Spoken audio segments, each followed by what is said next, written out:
Hello guys, welcome to Mount Study Center. இன்னைக்கான topic நம்ம என்ன பார்க்க போறோம் அப்படின்னா historical constitutional cases. இதுக்கு முந்தின பார்ட்ல நம்ம ஃபர்ஸ்ட் பார்ட் பார்த்தோம். இப்போ நம்ம செகண்ட் பார்ட் பார்க்க போறோம். ஓகேங்களா? ஃபர்ஸ்ட் பார்ட்ல நம்ம என்னெல்லாம் பார்த்தோம் அப்படின்னா ஆர்டிகல் 14 ரிலேட்டட் அதாவது ஆர்டிகல் 19 ரிலேட்டட் கேसेस பார்த்தோம்.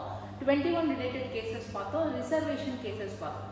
இப்போ நம்ம பார்க்க போற கேसेसலாம் என்ன அப்படின்னு பார்த்தோம் அப்படின்னா women related cases. ஓகேங்களா? women related cases பார்க்க போறோம். Right to property related cases பார்க்க போறோம். அடிப்படை உரிமையா இல்லை டிபிஎஸ்பியா எது வந்து மேலானது எது சுப்ரீம் இல்லை ரெண்டுமே ஈக்குவல் தானா அந்த மாதிரி கேசஸ் நம்ம பார்க்க போறோம். ஓகேவா? ஸோ நம்ம ஸ்டார்ட் பண்ணலாம் கேசஸ். ஃபர்ஸ்ட் பார்க்க போகிறது right to property and article 368. So நம்ம ஃபர்ஸ்ட் பார்த்துக்கணும் சொத்துரிமை. சொத்துரிமை இப்போ நம்மளுக்கு இருக்கா அப்படின்னா நம்மளுக்கு அடிப்படையாக பார்த்தீங்கன்னா 7 அடிப்படை உரிமைகள் இருந்தது. நம்மளோட அரசியலமைப்பு நம்ம கையில் கொடுக்கும்போது 7 அடிப்படை உரிமைகள் இருந்தது. ஆனால் இப்போ கரண்ட்டாக நம்மளுக்கு எத்தனை அடிப்படை உரிமைகள் தான் இருக்குது அப்படின்னா 6 அடிப்படை உரிமைகள் தான் இருக்குது. எந்த அடிப்படை உரிமை நம்ம கையில இருந்து போயிடுச்சு அப்படின்னு பார்த்தோம்னா சொத்துரிமை நம்ம கையில இருந்து போச்சு. அப்போ இருக்கும்போது அது ஆர்டிகல் 31 பார்ட் 3ல இருந்துச்சு. அது என்ன பண்ணிட்டாங்கன்னா 44வது சட்ட திருத்தத்தில் 44வது சட்ட திருத்தம் 1978ல பார்ட் 3 அடிப்படை உரிமையிலேருந்து பார்ட் 12 லீகல் ரைட்ஸ் ஓகேங்களா சட்ட உரிமைக்கு அதை மாற்றுறாங்க. அதுக்கான காரணம் என்ன, அதுக்குள்ளே வர கேசஸ்லாம் என்னன்னு தான் நம்ம பார்க்க போகிறோம். ஒரு சொத்துரிமை என் கையில் போயிடுச்சுப்பா அப்படின்னு நம்மளால ஒரு அமெண்ட்மெண்ட் மட்டும் பற்றி பேச முடியாது. அதுக்கு நடுவில் நம்மளுக்கு நிறைய கேசஸ் வந்து உள்ளே வந்து இன்வால்வ் ஆயிருக்கு. அப்போ நம்ம அதுக்குள்ளே பார்க்க போகிறது தான் Shankari Prasad case, Golaknath case, Kesavananda Bharati case, Minerva mill case. ஓகேங்களா? ஒரு கேஸ்லையுமே எது முக்கியமான ரோல் ப்ளே பண்ணியிருக்கோம் அப்படின்னா டிபிஎஸ்பியும் ஃபண்டமெண்டல் ரைட்ஸும். எப்போவுமே நல்லா ஞாபகம் வச்சுக்கோங்க, எப்போல்லாம் அரசு மக்களுக்கு நல்ல சட்டங்களை கொண்டு வராங்களோ, for example zamindari abolition act கொண்டு வராங்க. அந்த ஆக்ட் மூலமாக ஜமீன்தாரி கிட்ட இருக்கிற நிலங்கள் எல்லாம் பகிர்ந்தளித்து மற்ற விவசாயிகளுக்கு கொடுக்குறாங்க. இந்த மாதிரி எப்போல்லாம் டிபிஎஸ்பி உள்ளே வருதோ அப்போல்லாம் அடிப்படை உரிமை வெளியே போயிடும். ஏன் அப்படின்னா அடிப்படை உரிமையில் என்ன இருக்குது, சொத்துரிமை இருக்குது. இந்த சொத்துரிமை வந்து என்ன ஆகுது அப்படின்னா டிபிஎஸ்பியை இம்ப்ளிமெண்ட் பண்ணும்போது என்ன ஆகும், உங்ககிட்ட இருக்கிற சொத்து மற்றவங்க கிட்ட பகிர்ந்தளிக்கும். டிபிஎஸ்பிலே நம்மளுக்கு சொல்லியிருக்காங்க. அப்போ நல்லா ஞாபகம் வச்சுக்கோங்க, எப்போல்லாம் டிபிஎஸ்பி உள்ளே வருதோ அப்போல்லாம் ஃபண்டமெண்டல் ரைட்ஸ் வெளியே போகும். எப்போல்லாம் ஃபண்டமெண்டல் ரைட்ஸ் நம்ம கிட்டேருந்து எடுக்கப்படுதோ பறிக்கப்படுதோ அப்போல்லாம் நம்ம சுப்ரீம் கோர்ட் கிட்ட போய் கேஸ் போடலாம். என்ன ஆர்டிகல் சொல்லியிருக்காங்க, ஆர்டிகல் 32 நம்மளுக்கு சொல்லியிருக்காங்க. அப்போ ஆர்டிகல் 32 போட்டு கேஸ் போடுறதுனால ஒரு லேண்ட்மார்க் ஜட்ஜ்மெண்ட் நம்மளுக்கு அமைது. அந்த லேண்ட்மார்க் ஜட்ஜ்மெண்ட் தான் இந்த கேசஸ்லாம். ஓகேங்களா? நல்லா ஞாபகம் வச்சுக்கோங்க. Shankari Prasad case 1951, Golaknath case 1967, Kesavananda Bharati case 1973 and Minerva mill case 1980. ஓகேவா? ஸோ இது அதுக்கு அடுத்தது பார்க்க போகிறது 9வது அட்டவணையில் உள்ள இருக்க வழக்குக்கு 9th ஷெட்யூல்னா என்ன. நம்ம கையில் ஃபஸ்ட்டு கான்ஸ்டியூஷனை அடாப்ட் பண்ணி கையில் கொடுக்கும்போது வி ஹேவ் ஒன்லி 8 ஷெட்யூல்ஸ். ஓகேங்களா? 8 ஷெட்யூல்ஸ் மட்டும் தான் இருந்தது, 8 அட்டவணை மட்டும் தான் இருந்துச்சு. இப்போ நம்மளுக்கு எத்தனை அட்டவணை இருக்குன்னா 12 அட்டவணைகள் இருந்தது. அப்போ ஒரு காலகட்டத்தில் ஒரு அமெண்ட்மெண்ட் ஆட் பண்ணுறாங்க. இப்போ இந்த 9th ஷெட்யூல் எப்போ ஆட் பண்ணியிருப்பாங்க அப்படின்னா நம்மளுக்கு ஃபர்ஸ்ட் கான்ஸ்டியூஷனல் அமெண்ட்மெண்ட் ஆக்ட் 1951ல் 9th ஷெட்யூல் ஆட் பண்ணியிருப்பாங்க. 10th வந்து கட்சி தாவல் நம்ம பார்ப்போம். ஓகேங்களா? ஆன்டி டிஃபெக்ஷன்லாம் கட்சி தாவல் வந்து 10வது அட்டவணையிலையும், 11வது அட்டவணை பஞ்சாயத், 12வது அட்டவணை நகராட்சின்னு சொல்லிட்டு 8 அதாவது 9, 10, 11, 12 அதுக்கப்புறம் ஃபர்தராக என்ன பண்ணுறாங்கன்னா ஷெட்யூல் இன்க்ளூட் பண்ணுறாங்க. ஸோ ஷெட்யூல்னால் என்ன அப்படின்னு நம்ம பார்க்கும்போது ஒரு கான்ஸ்டியூஷன் புக்கை வந்து ரொம்ப பெருசாக இருக்கும். அதை கிளாஸ் பை கிளாஸாக நம்மளுக்கு பிரித்து கொடுக்கறதுக்காக கான்ஸ்டியூஷன் புக்கை பார்ட்ஸ் அண்ட் ஷெட்யூல்ஸாக நம்மளுக்கு பிரிக்கிறாங்க. பகுதிகள் மற்றும் அட்டவணைகளாக நம்மளுக்கு பிரிக்கிறாங்க. பகுதிகளை படிக்கும் போது நம்ம என்ன பண்ணுறோம் அப்படின்னா டோட்டலாக 25 பார்ட்ஸ் இருக்குது. அந்த 25 பார்ட்ஸ் எவ்வளோ அழகாக ஆர்டிகல்ஸை என்லிஸ்ட் பண்ணுது. 1லேருந்து 4 அப்படின்னா யூனியன் அண்ட் இட்ஸ் டெரிட்டரிஸ், 5லேருந்து 11னா சிட்டிசன்ஷிப் அப்படின்னு சொல்லிட்டு நம்மளுக்கு என்லிஸ்ட் பண்ணதோ அதே மாதிரி தான் ஷெட்யூல்ஸும். ஓகேங்களா? அப்போ இந்த 9th ஷெட்யூல் எதை பற்றி பேசுது அப்படின்னா இந்த 9th ஷெட்யூலில் நிறைய லாஸ் இருக்கும். இந்த 9th ஷெட்யூலில் முக்கியமாக ஜமீன்தாரி அபாலிஷன் ஆக்ட் எல்லாம் தூக்கிட்டு போயிட்டு 9th ஷெட்யூலில் வைக்கிறாங்க. ஏன் அப்படின்னா எந்த ஒரு சட்டத்தையும் நீங்கள் 9வது அட்டவணையில் வச்சிங்கன்னா அந்த சட்டங்களை நீதித்துறை என்ன பண்ண முடியாது அப்படின்னா புனராய்வு செய்ய முடியாது. நீதித்துறை எடுத்து அதை வாதாட முடியாது. ஏன்னா இது beyond the judicial review. 9th ஷெட்யூலில் ஏதாவது ஒரு லா வச்சிங்கன்னா அது ஜுடிஷியல் ரிவ்யூ பண்ண முடியாது அப்படின்னு சொல்லி தான் என்ன பண்ணியிருப்பாங்கன்னா இந்த 9th ஷெட்யூலை உருவாக்கியிருப்பாங்க. ஆனால் இதை பார்க்கும்போது இது பேசிக் ஸ்ட்ரக்சர் என்ன பண்ணுது அப்படின்னா இது குலைக்குது. ஏன்னா பேசிக் ஸ்ட்ரக்சர் என்ன சொல்லுது, இண்டிபெண்ட் ஆஃப் ஜுடிஷியல் ரிவ்யூ, இது எல்லாமே எதில் பேசுகிறாங்கன்னா பேசிக் ஸ்ட்ரக்சரில் பேசுகிறாங்க.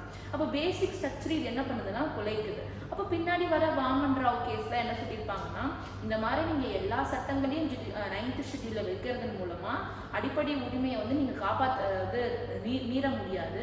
அதனால ஒரு டேட் ஒன்று இருக்கும். கேசவந்த பாரதி கேஸுக்கு பின்னாடி வரும் சட்டங்கள்லாம் நாங்கள் என்ன பண்ணோம்னா அடிப்படை உரிமையை மீறுதா இல்லையான்னு செக் பண்ணிட்டு தான் நாங்கள் அதை வந்து ஒரு ஆக்டாக மாற்ற விடுவோம், இல்லைன்னா பண்ண முடியாதுன்னு சொல்லிட்டு ஒரு கேஸ் விடுறாங்க. சரிங்களா? அப்போ இதுதான் 9th ஷெட்யூல். நம்மளுக்கு தெரியும் 9th ஷெட்யூல் தமிழ்நாடு கவர்மெண்ட்டுக்கு ரொம்ப ரொம்ப ஃபேமஸ் ஆனது. ஏன்னா தமிழ்நாடு ரிசர்வேஷன் ஆக்ட் 1994 என்ன பண்ணியிருப்பாங்க அப்படின்னா 69% ரிசர்வேஷன் 9th ஷெட்யூலில் வச்சுருப்பாங்க. அப்படி வைக்கிறதன் மூலமாக சுப்ரீம் கோர்ட் என்ன சொல்லியிருக்கோம்னா ரிசர்வேஷன் 50% தாண்டக்கூடாதுன்னு சொல்லியிருக்கோம். தமிழ்நாடு கவர்மெண்ட் 69% வச்சுருக்காங்க. ஸோ அதை காப்பாற்றுவதன் மூலமாக என்ன பண்ணுறாங்கன்னா அந்த 69% ரிசர்வேஷன் ஆக்ட் தூக்கிட்டு போயிட்டு 9th ஷெட்யூலில் வச்சுருவாங்க. யார் வச்சுருவாங்கன்னா ஜெயலலிதா அவர்கள் வச்சுருவாங்க. சரிங்களா? அப்போ வாமன் ராவ் கேஸ், ஹைஹார் கொஹிலோ கேஸ், இது ரெண்டுமே எதை பற்றி பேசுது அப்படின்னா இந்த ஜுடிஷியல் ரிவ்யூ பண்ணலாமா பண்ணக்கூடாதா, ஜுடிஷியல் ரிவ்யூ வந்து 9th ஷெட்யூலில் வைக்கிறதன் மூலமாக பண்ண முடியுமா பண்ண முடியாதான்னு பற்றி பேசுறது. ஆக்சுவலி பண்ண முடியும் தான் ரெண்டுமே பேசுவாங்க. அடுத்தது woman related case. Woman related case நிறைய கேசஸ் இருக்குது. அதில் ரொம்ப இம்பார்ட்டண்ட்டாக ரொம்ப ஹிஸ்டாரிக்கல் லேண்ட்மார்க் ஜட்ஜ்மெண்ட்டை கொடுத்த கேசஸ் தான் வந்து இந்த கேஸ்லாம். ஃபர்ஸ்ட் விஷாகா கேஸ் சொல்லுவாங்க, இல்லை விஷாகா கைட்லைன்ஸ்ன்னு சொல்லுவாங்க. இந்த கேஸ் நம்மளுக்கு என்ன கொடுத்தது அப்படின்னா போஷ் சட்டம், அதாவது போஷ்ன்னு சொல்லுவாங்க, ப்ரொடெக்ஷன் ஆஃப் செக்ஷுவல் ஹராஸ்மெண்ட். அந்த ஆக்டை எதை பேஸ் பண்ணி வந்திருக்கும்னா விஷாகா கைட்லைன்ஸ் வச்சு தான் வந்திருக்கும். அடுத்தது ஷாபானு வழக்கு. ஷாபானு வழக்கு அப்படின்னா என்ன அர்த்தம்னா ஒரு முஸ்லீம் விமன் டைவர்ஸ் ஆகுது, அதுக்கப்புறம் அவங்களுக்கு வந்து மெயின்டெனன்ஸ் காசு வருது பார்த்தீங்களா, அந்த மெயின்டெனன்ஸ் ஃபீஸை பற்றி பேசுறது தான் வந்து இந்த ஷாபானு கேஸ். நீங்கள் ஷாபானு கேஸை பற்றி ரொம்ப கொஞ்சம் நல்லா என்டர்டைன்மெண்ட்டாக பார்க்கணும்னு நினைக்கிறீங்க அப்படின்னா ஹக் HAQ அப்படின்னு சொல்லிட்டு ஒரு மூவி வந்திருக்கு. ஓகேங்களா? இந்த ஹக்கில் அந்த மூவி போய் பார்த்தீங்கன்னா ரொம்ப நல்லாவே இந்த கேசஸ் பற்றி பேசியிருப்பாங்க. Next Shayara Bano case. ஷயாரு பானு கேஸ்னால் நிறைய பேர் தெரியாது, ஆனால் ட்ரிபிள் தலாக் கேஸ்ன்னு சொன்னால் நிறைய பேருக்கு தெரியும். முத்தலாக் வழக்கு. இந்த முத்தலாக் வழக்கு அப்படின்னா என்னன்னு நம்ம பார்க்க போகிறோம். Last young Indian lawyer association, அதாவது சபரிமலா கேஸ், பெண்கள் சபரிமலை கோவிலுக்கு உள்ள செல்லலாமா அப்படின்னு சொல்லிட்டு ஒரு கேஸ் பற்றி பேசியிருப்பாங்க. அந்த கேஸ் தான். ஓகேங்களா? அப்போ நம்ம டோட்டலாக 10 கேசஸ் நம்ம இந்த வீடியோவில் பார்க்க போகிறோம். ஓகேங்களா? So first right to property சம்மந்தப்பட்ட கேஸ் பார்க்க போகிறோம். சங்கரி பிரசாத் கேஸ் 1951. அப்போ இதோட பேக்ரவுண்ட் என்ன இஷ்யூன்னு பார்த்துக்கலாம். இதில் என்ன சொல்லியிருக்காங்க அப்படின்னா அரசியல் அமைப்பை திருத்தத்திற்கு இல்லை அடிப்படை உரிமையை திருத்தத்திற்கு பாராளுமன்றத்துக்கு உரிமை இருக்கா, ஃபண்டமெண்டல் ரைட்ஸை பார்லிமெண்ட் திருத்தலாமா அப்படின்னு சொல்லும்போது த ஃபர்ஸ்ட் கேஸ் என்ன பேசுகிறாங்க அப்படின்னா அதெல்லாம் உரிமை இருக்குப்பா, அடிப்படை உரிமையை திருத்தத்துக்கு பாராளுமன்றத்துக்கு நிறைய உரிமை இருக்குது அப்படின்னு இந்த ஜட்ஜ்மெண்ட்டாக நம்மளுக்கு கிடச்சிருக்கும். சரிங்களா? ரைட் டு ப்ராப்பர்ட்டி, சொத்துரிமை பற்றி பேசியிருப்பாங்க. ஏன் இதெல்லாம் எதுக்காக அப்படின்னா இப்போ நம்ம பார்க்க போகிற next 3 case, Shankari Prasad case, Golaknath case, Kesavananda Bharati case, இந்த 3 கேஸுமே ஒரே பேக்ரவுண்ட் தான். என்ன பேக்ரவுண்ட்னா இவங்க எல்லாருமே வந்து நிலங்கள் அதிகமாக வச்சுருப்பாங்க. ஓகேங்களா? 30 ஏக்கருக்கு மேலே நிலங்கள் வச்சுருந்தாங்கன்னா அவங்க கிட்ட இருந்து நிலத்தை கையகப்படுத்தி ஃபார்மர்ஸ் கிட்ட கொடுக்கணும்னு சொல்கிறது தான் லேண்ட் சீலிங் ஆக்ட்னு சொல்லுவாங்க. ஓகேங்களா? அதாவது zamindari abolition act, land ceiling act. அப்போ அந்தந்த கவர்மெண்ட் என்ன பண்ணுறாங்கன்னா அந்த ஸ்டேட் கவர்மெண்ட் இந்த ஆக்டை இம்ப்ளிமெண்ட் பண்ணி யார்கிட்டலாம் அபவ் மோர் தென் 30 ஏக்கர்ஸ் லேண்ட் இருக்கோ அதுக்கு பேலன்ஸ் இருக்கிற லேண்டெல்லாம் அவங்க கையகப்படுத்தி மற்ற ஃபார்மர்ஸ் கிட்ட கொடுத்துருவாங்க. இப்போ இங்கேருந்து பார்க்கும்போது அடடா நல்லா இருக்கே, ஃபார்மர்ஸ் கிட்ட நிலங்கள் இல்லை அவங்களுக்கு கொடுக்குறாங்க, அப்போ நல்லா இருக்கு அப்படின்னு சொல்லிட்டு. ஏன் இந்த மாதிரி கொடுக்குறாங்கன்னா ஜமீன்தாரி. ஓகேங்களா? நீங்கள் ஜமீன்தாரின்னு படிக்கும்போது INCல படிச்சிருப்பீங்க, INMல படிச்சிருக்கோம். ஜமீன்தாரி, ரயத்துவாரி, மகள்வாரின்னு சொல்லிட்டு படிச்சிருக்கோம். ஜமீன்தாரி இன்ட்ரடியூஸ் பண்ணது யாருன்னா காரன்வாலி 1793ல இன்ட்ரடியூஸ் பண்ணியிருப்பாரு. இந்த ஜமீன்தாரிக்கு நிறைய பேர்லாம் இருக்குது, பிஷ்வேதாரிலாம் இருக்குது, பிஷ்வேதாரி, மல்குவாரி, பெர்மனன்ட் செட்டில்மெண்ட் ஆக்ட்னு சொல்லுவாங்க, நிலையான நிலவரி திட்டம்னு சொல்லுவாங்க. ஏன் இதுக்கு நிலையான நிலவரி திட்டம்னு சொல்லிட்டு பேர் இருக்குது அப்படின்னா 10 வருஷத்துக்கு ஒரு தடவை என்ன பண்ணுவாங்க அப்படின்னா இந்த லேண்டை வந்து திருத்துவாங்க. இது வந்து நன்சை நிலமா இல்லை இது புன்சை நிலமா அப்படின்னு சொல்லிட்டு செக் பண்ணிட்டு அதுக்கேற்ற மாதிரி அவங்க ஒரு ஆக்டை போடுவாங்க. சரிங்களா, இதுதான் ஜமீன்தாரி திட்டம். இந்த ஜமீன்தாரி திட்டம் மூலமா இந்த 11 பங்கு வரி வாங்குறாங்கன்னா அதுல 10 பங்கு யார் எடுத்துப்பாங்கன்னா பிரிட்டிஷ் கிட்ட கொடுத்துருவாங்க. அந்த ஒரு பங்கு யாருக்கு போகும்னா ஜமீன்தாரிக்கு போகும். ஏன் ஜமீன்தாரிக்கு போகும்? ஜமீன்தாரி தான் ஒரு இன்டர் கனெக்ஷன் ஏஜென்ட்டா இருக்காரு. ஃபார்மர்ஸ்க்கும் பிரிட்டிஷ்காரங்களுக்கும் நடுவுல வரியை வாங்கி இந்த பிரிட்டிஷ்காரங்களுக்கு கொடுக்கறது யாருன்னா ஜமீன்தாரி. அப்போ 11 பங்கு வாங்கும் போது 10 பங்கு கொடுத்து பேலன்ஸ் ஒரு பங்கு வச்சுக்கிறாங்கல்ல, இது யாரோடது? ஆக்சுவலி விவசாயியோடது. ஆனால் இந்த மாதிரி ஜமீன்தாரி வச்சு என்ன பண்ணுறாங்கன்னா நிறைய சொத்து சேர்க்குறாங்க. ஆஃப்டர் இண்டிபெண்டன்ஸ்க்கு அப்புறம் இது நல்லது இல்லை, அந்த ஃபார்மர்ஸ்க்கு அந்த நிலங்கள் கிடைக்கணும்னு சொல்லிட்டு கவர்மெண்ட் நில சட்டங்கள், நில கையகப்படுத்தும் சட்டங்கள்லாம் போடுறாங்க. இப்போ இங்கேருந்து பார்க்கும்போது இது டிபிஎஸ்பி இதெல்லாம் கரெக்டு தான் நம்ம சொல்கிறோம். ஆனால் இந்த சைடு பார்க்குறீங்களா, அடிப்படை உரிமையில் பார்க்கும்போது என்ன ஆகுது அப்படின்னா,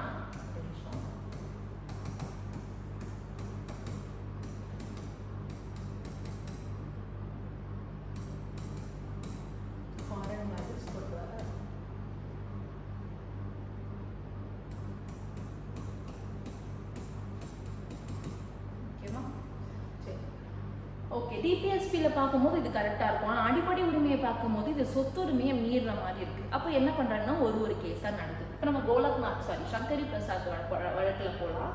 இந்த சங்கரி பிரசாத் வழக்கில் என்ன நடக்குது அப்படின்னா, இவர் வந்து ஒரு காசிப்பூர், ஓகேங்களா, காசிப்பூர் சேர்ந்த ஒரு ஜமீன்தாரி.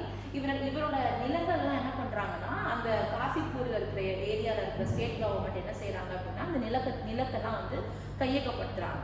அதனால இவர் என்ன பண்ணுறாருன்னா சுப்ரீம் கோர்ட்டுக்கு டைரக்டாக போகிறார். அந்த மாதிரி போக முடியுமா? போக முடியும். ஏன்னா ஆர்டிகல் 32 அடிப்படை உரிமையை மீறினீங்கன்னா டைரக்டாக சுப்ரீம் கோர்ட்டுக்கு போகலான்னு சொல்கிறாங்க. அதனால சங்கரி பிரசாத் என்ன பண்ணுறாரு? சுப்ரீம் கோர்ட்டுக்கு போகிறாரு. சுப்ரீம் கோர்ட்டுக்கு போனோடனே என்ன ஆகுது அப்படின்னா, அங்கே ஒரு முக்கியமான ஒரு விஷயம் நடக்குது. ஃபர்ஸ்ட் கான்ஸ்டியூஷனல் அமெண்ட்மெண்ட் ஆக்ட் 1951, ஓகேங்களா. அதாவது இந்த சுப்ரீம் கோர்ட்டில் என்ன பேசுகிறாங்கன்னு பாருங்க.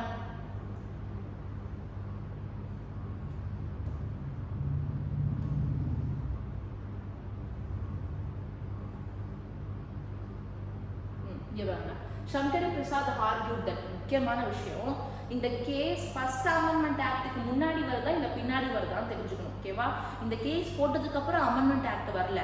ஃபர்ஸ்ட் அமெண்ட்மெண்ட் ஆக்ட் 1951 போட்டதுக்கு அப்புறம் தான் இந்த கேஸ் போடுறாங்க. ஏன் போடுறாங்கன்னா, ஃபர்ஸ்ட் அமெண்ட்மெண்ட் ஆக்ட்ல 2 ஆர்டிகல் பத்தி பேசியிருக்காங்க. அந்த 2 ஆர்டிகல் என்னன்னா, ஆர்டிகல் 31A, ஆர்டிகல் 31B. நல்லா ஞாபகம் வச்சுக்கோங்க. ஆர்டிகல் 31Aவும் 31Bயும் எப்போ இன்ட்ரடியூஸ் பண்ணாங்கன்னா, ஃபர்ஸ்ட் அமெண்ட்மெண்ட் ஆக்ட் 1951ல இன்ட்ரடியூஸ் பண்ணியிருக்காங்க. இந்த 31Aவையும் Bயையும் சேலஞ்ச் பண்ணி தான் சங்கரி பிரசாத் உள்ள சுப்ரீம் கோர்ட்டுக்குள்ள வராது.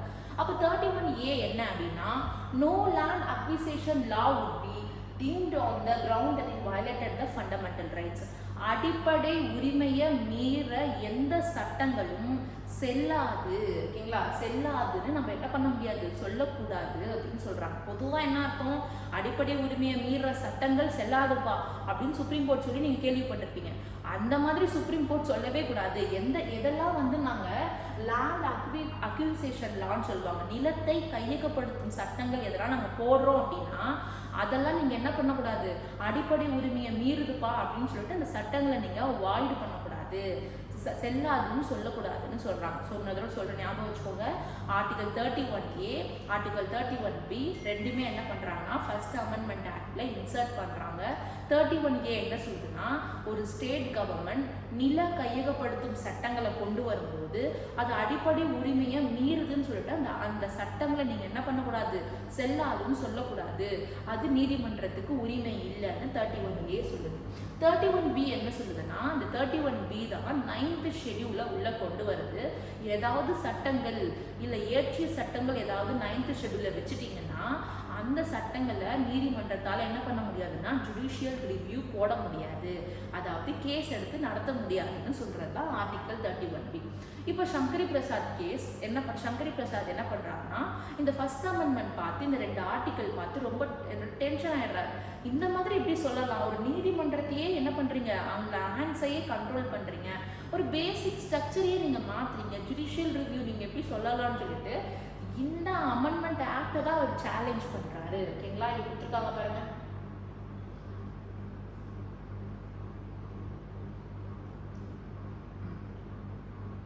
ஸோ இந்த அமெண்ட்மெண்ட் ஆக்டை தான் சேலஞ்ச் பண்ணுறாரு. அப்போ ஜட்ஜ்மெண்ட் என்ன கொடுக்குறாங்க அப்படின்னா, சேலஞ்ச் பண்ணியிருந்தாலும் ஜட்ஜ்மெண்ட் எதை நோக்கி தான் போகுது அப்படின்னா பாராளுமன்றத்திற்கு. ஓகேங்களா? Amend any part of the constitution. ஒரு ஆர்டிகல் 368 யூஸ் பண்ணி அரசியல் அமைப்பே திருத்துறாங்கன்னா அவங்க அடிப்படை உரிமையை திருத்தலாம். ஞாபகம் வச்சுக்கோங்க.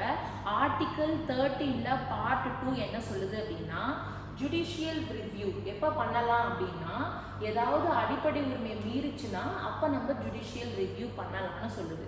வார்த்தையை வச்சுக்கோங்க. அடிப்படை உரிமைகளை மீறும் சட்டங்களை ரத்து செய்யும் உச்சநீதிமன்றத்தின் நீதித்துறை மறு ஆய்வு.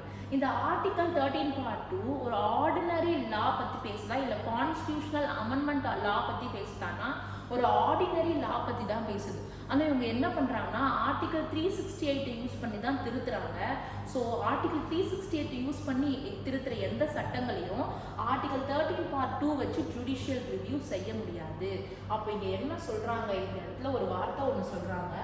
என்ன மீனிங் சொல்கிறாங்க அப்படின்னா,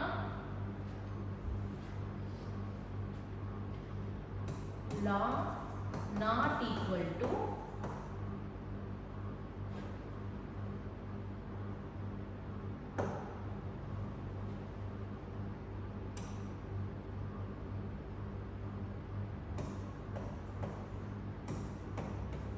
ordinary law not equal to constitutional law. சரிங்களா? இந்த ஆர்டினரி லா அப்படின்றது ஆர்டிகல் 13ல பார்ட் 2ல சொல்றது. ஓகேங்களா? இந்த கான்ஸ்டிடியூஷனல் லா அப்படின்றது ஆர்டிகல் 368ல சொல்றது. ஆர்டிகல் 13ல பார்ட் 2 என்ன சொல்லும் அப்படின்னா, சட்டம் ஏதாவது ஒரு சட்டங்கள் அடிப்படை உரிமையை மீறிச்சுன்னா செல்லாதுன்னு சொல்றது ஆர்டிகல் 13 பார்ட் 2. ஆனால் கான்ஸ்டியூஷனல் லானா நீங்கள் 368 யூஸ் பண்ணி ஸ்பெஷல் மெஜாரிட்டியில் ஏதாவது சட்டங்கள் கொண்டு வரீங்க அப்படின்னா அந்த சட்டங்களை நீங்கள் இதுக்குள்ளே சேர்க்கக்கூடாது. அதுக்கும் இதுக்கும் எந்த சம்மந்தமே இல்லைன்னு சொல்கிறாங்க. ஞாபகம் வச்சுக்கோங்க. ஏன்னா இதை நீங்கள் ஞாபகம் வச்சுருந்தா தான் கோலக்நாத் கேஸை இந்த ஜட்ஜ்மெண்ட்டையே மாற்றி சொல்லுவாங்க சுப்ரீம் கோர்ட். ஓகேவா? சுப்ரீம் கோர்ட் வளர்ந்துக்கிட்டே இருக்கும். ஸோ அவங்களோட ஜட்ஜ்மெண்ட்டும் கொஞ்சம் மாறிக்கிட்டே இருக்கும். ஓகேவா? இதுதான் ஜட்ஜ்மெண்ட் அப்படின்னு சொல்ல முடியாது. சுப்ரீம் கோர்ட்டே தன்னுடைய ஜட்ஜ்மெண்ட் வச்சு என்ன பண்ணுவாங்கன்னா அதே ரீஅஷ்யூர் பண்ணி அதே சேலஞ்ச் பண்ணி அவங்களே நெக்ஸ்ட் கேஸ் என்ன பண்ணுவாங்க, சேஞ்ச் பண்ணுவாங்க. சரி, ஓகேவா? நம்ம பார்க்கலாம். இன்னொரு தடவை ஃபர்ஸ்ட் டைம் பார்க்கலாம். ஸோ இந்த கேஸ் பேர் சங்கரி பிரசாத் கேஸ். சங்கரி பிரசாத் கேஸ் எதை சேலஞ்ச் பண்ணுறாங்க அப்படின்னா first amendment constitution amendment act 1951 challenge பண்ணுறாங்க. முக்கியமாக அதுக்குள்ளே இருக்கிற ஆர்டிகல் 31A-வையும் 31B-யும் சேலஞ்ச் பண்ணுறாங்க. 31A என்ன அர்த்தம்னா, நில கையகப்படுத்தும் சட்டங்கள், அந்த சட்டங்களை அடிப்படை உரிமை மீறுதுப்பா அப்படின்னு சொல்லிட்டு நீங்கள் என்ன பண்ண முடியாதுன்னா சேலஞ்ச் பண்ண முடியாது, இல்லை ரத்து செய்ய முடியாது. 31B என்ன செய்யுதுன்னா 9th ஷெட்யூல் ஆட் பண்ணுது.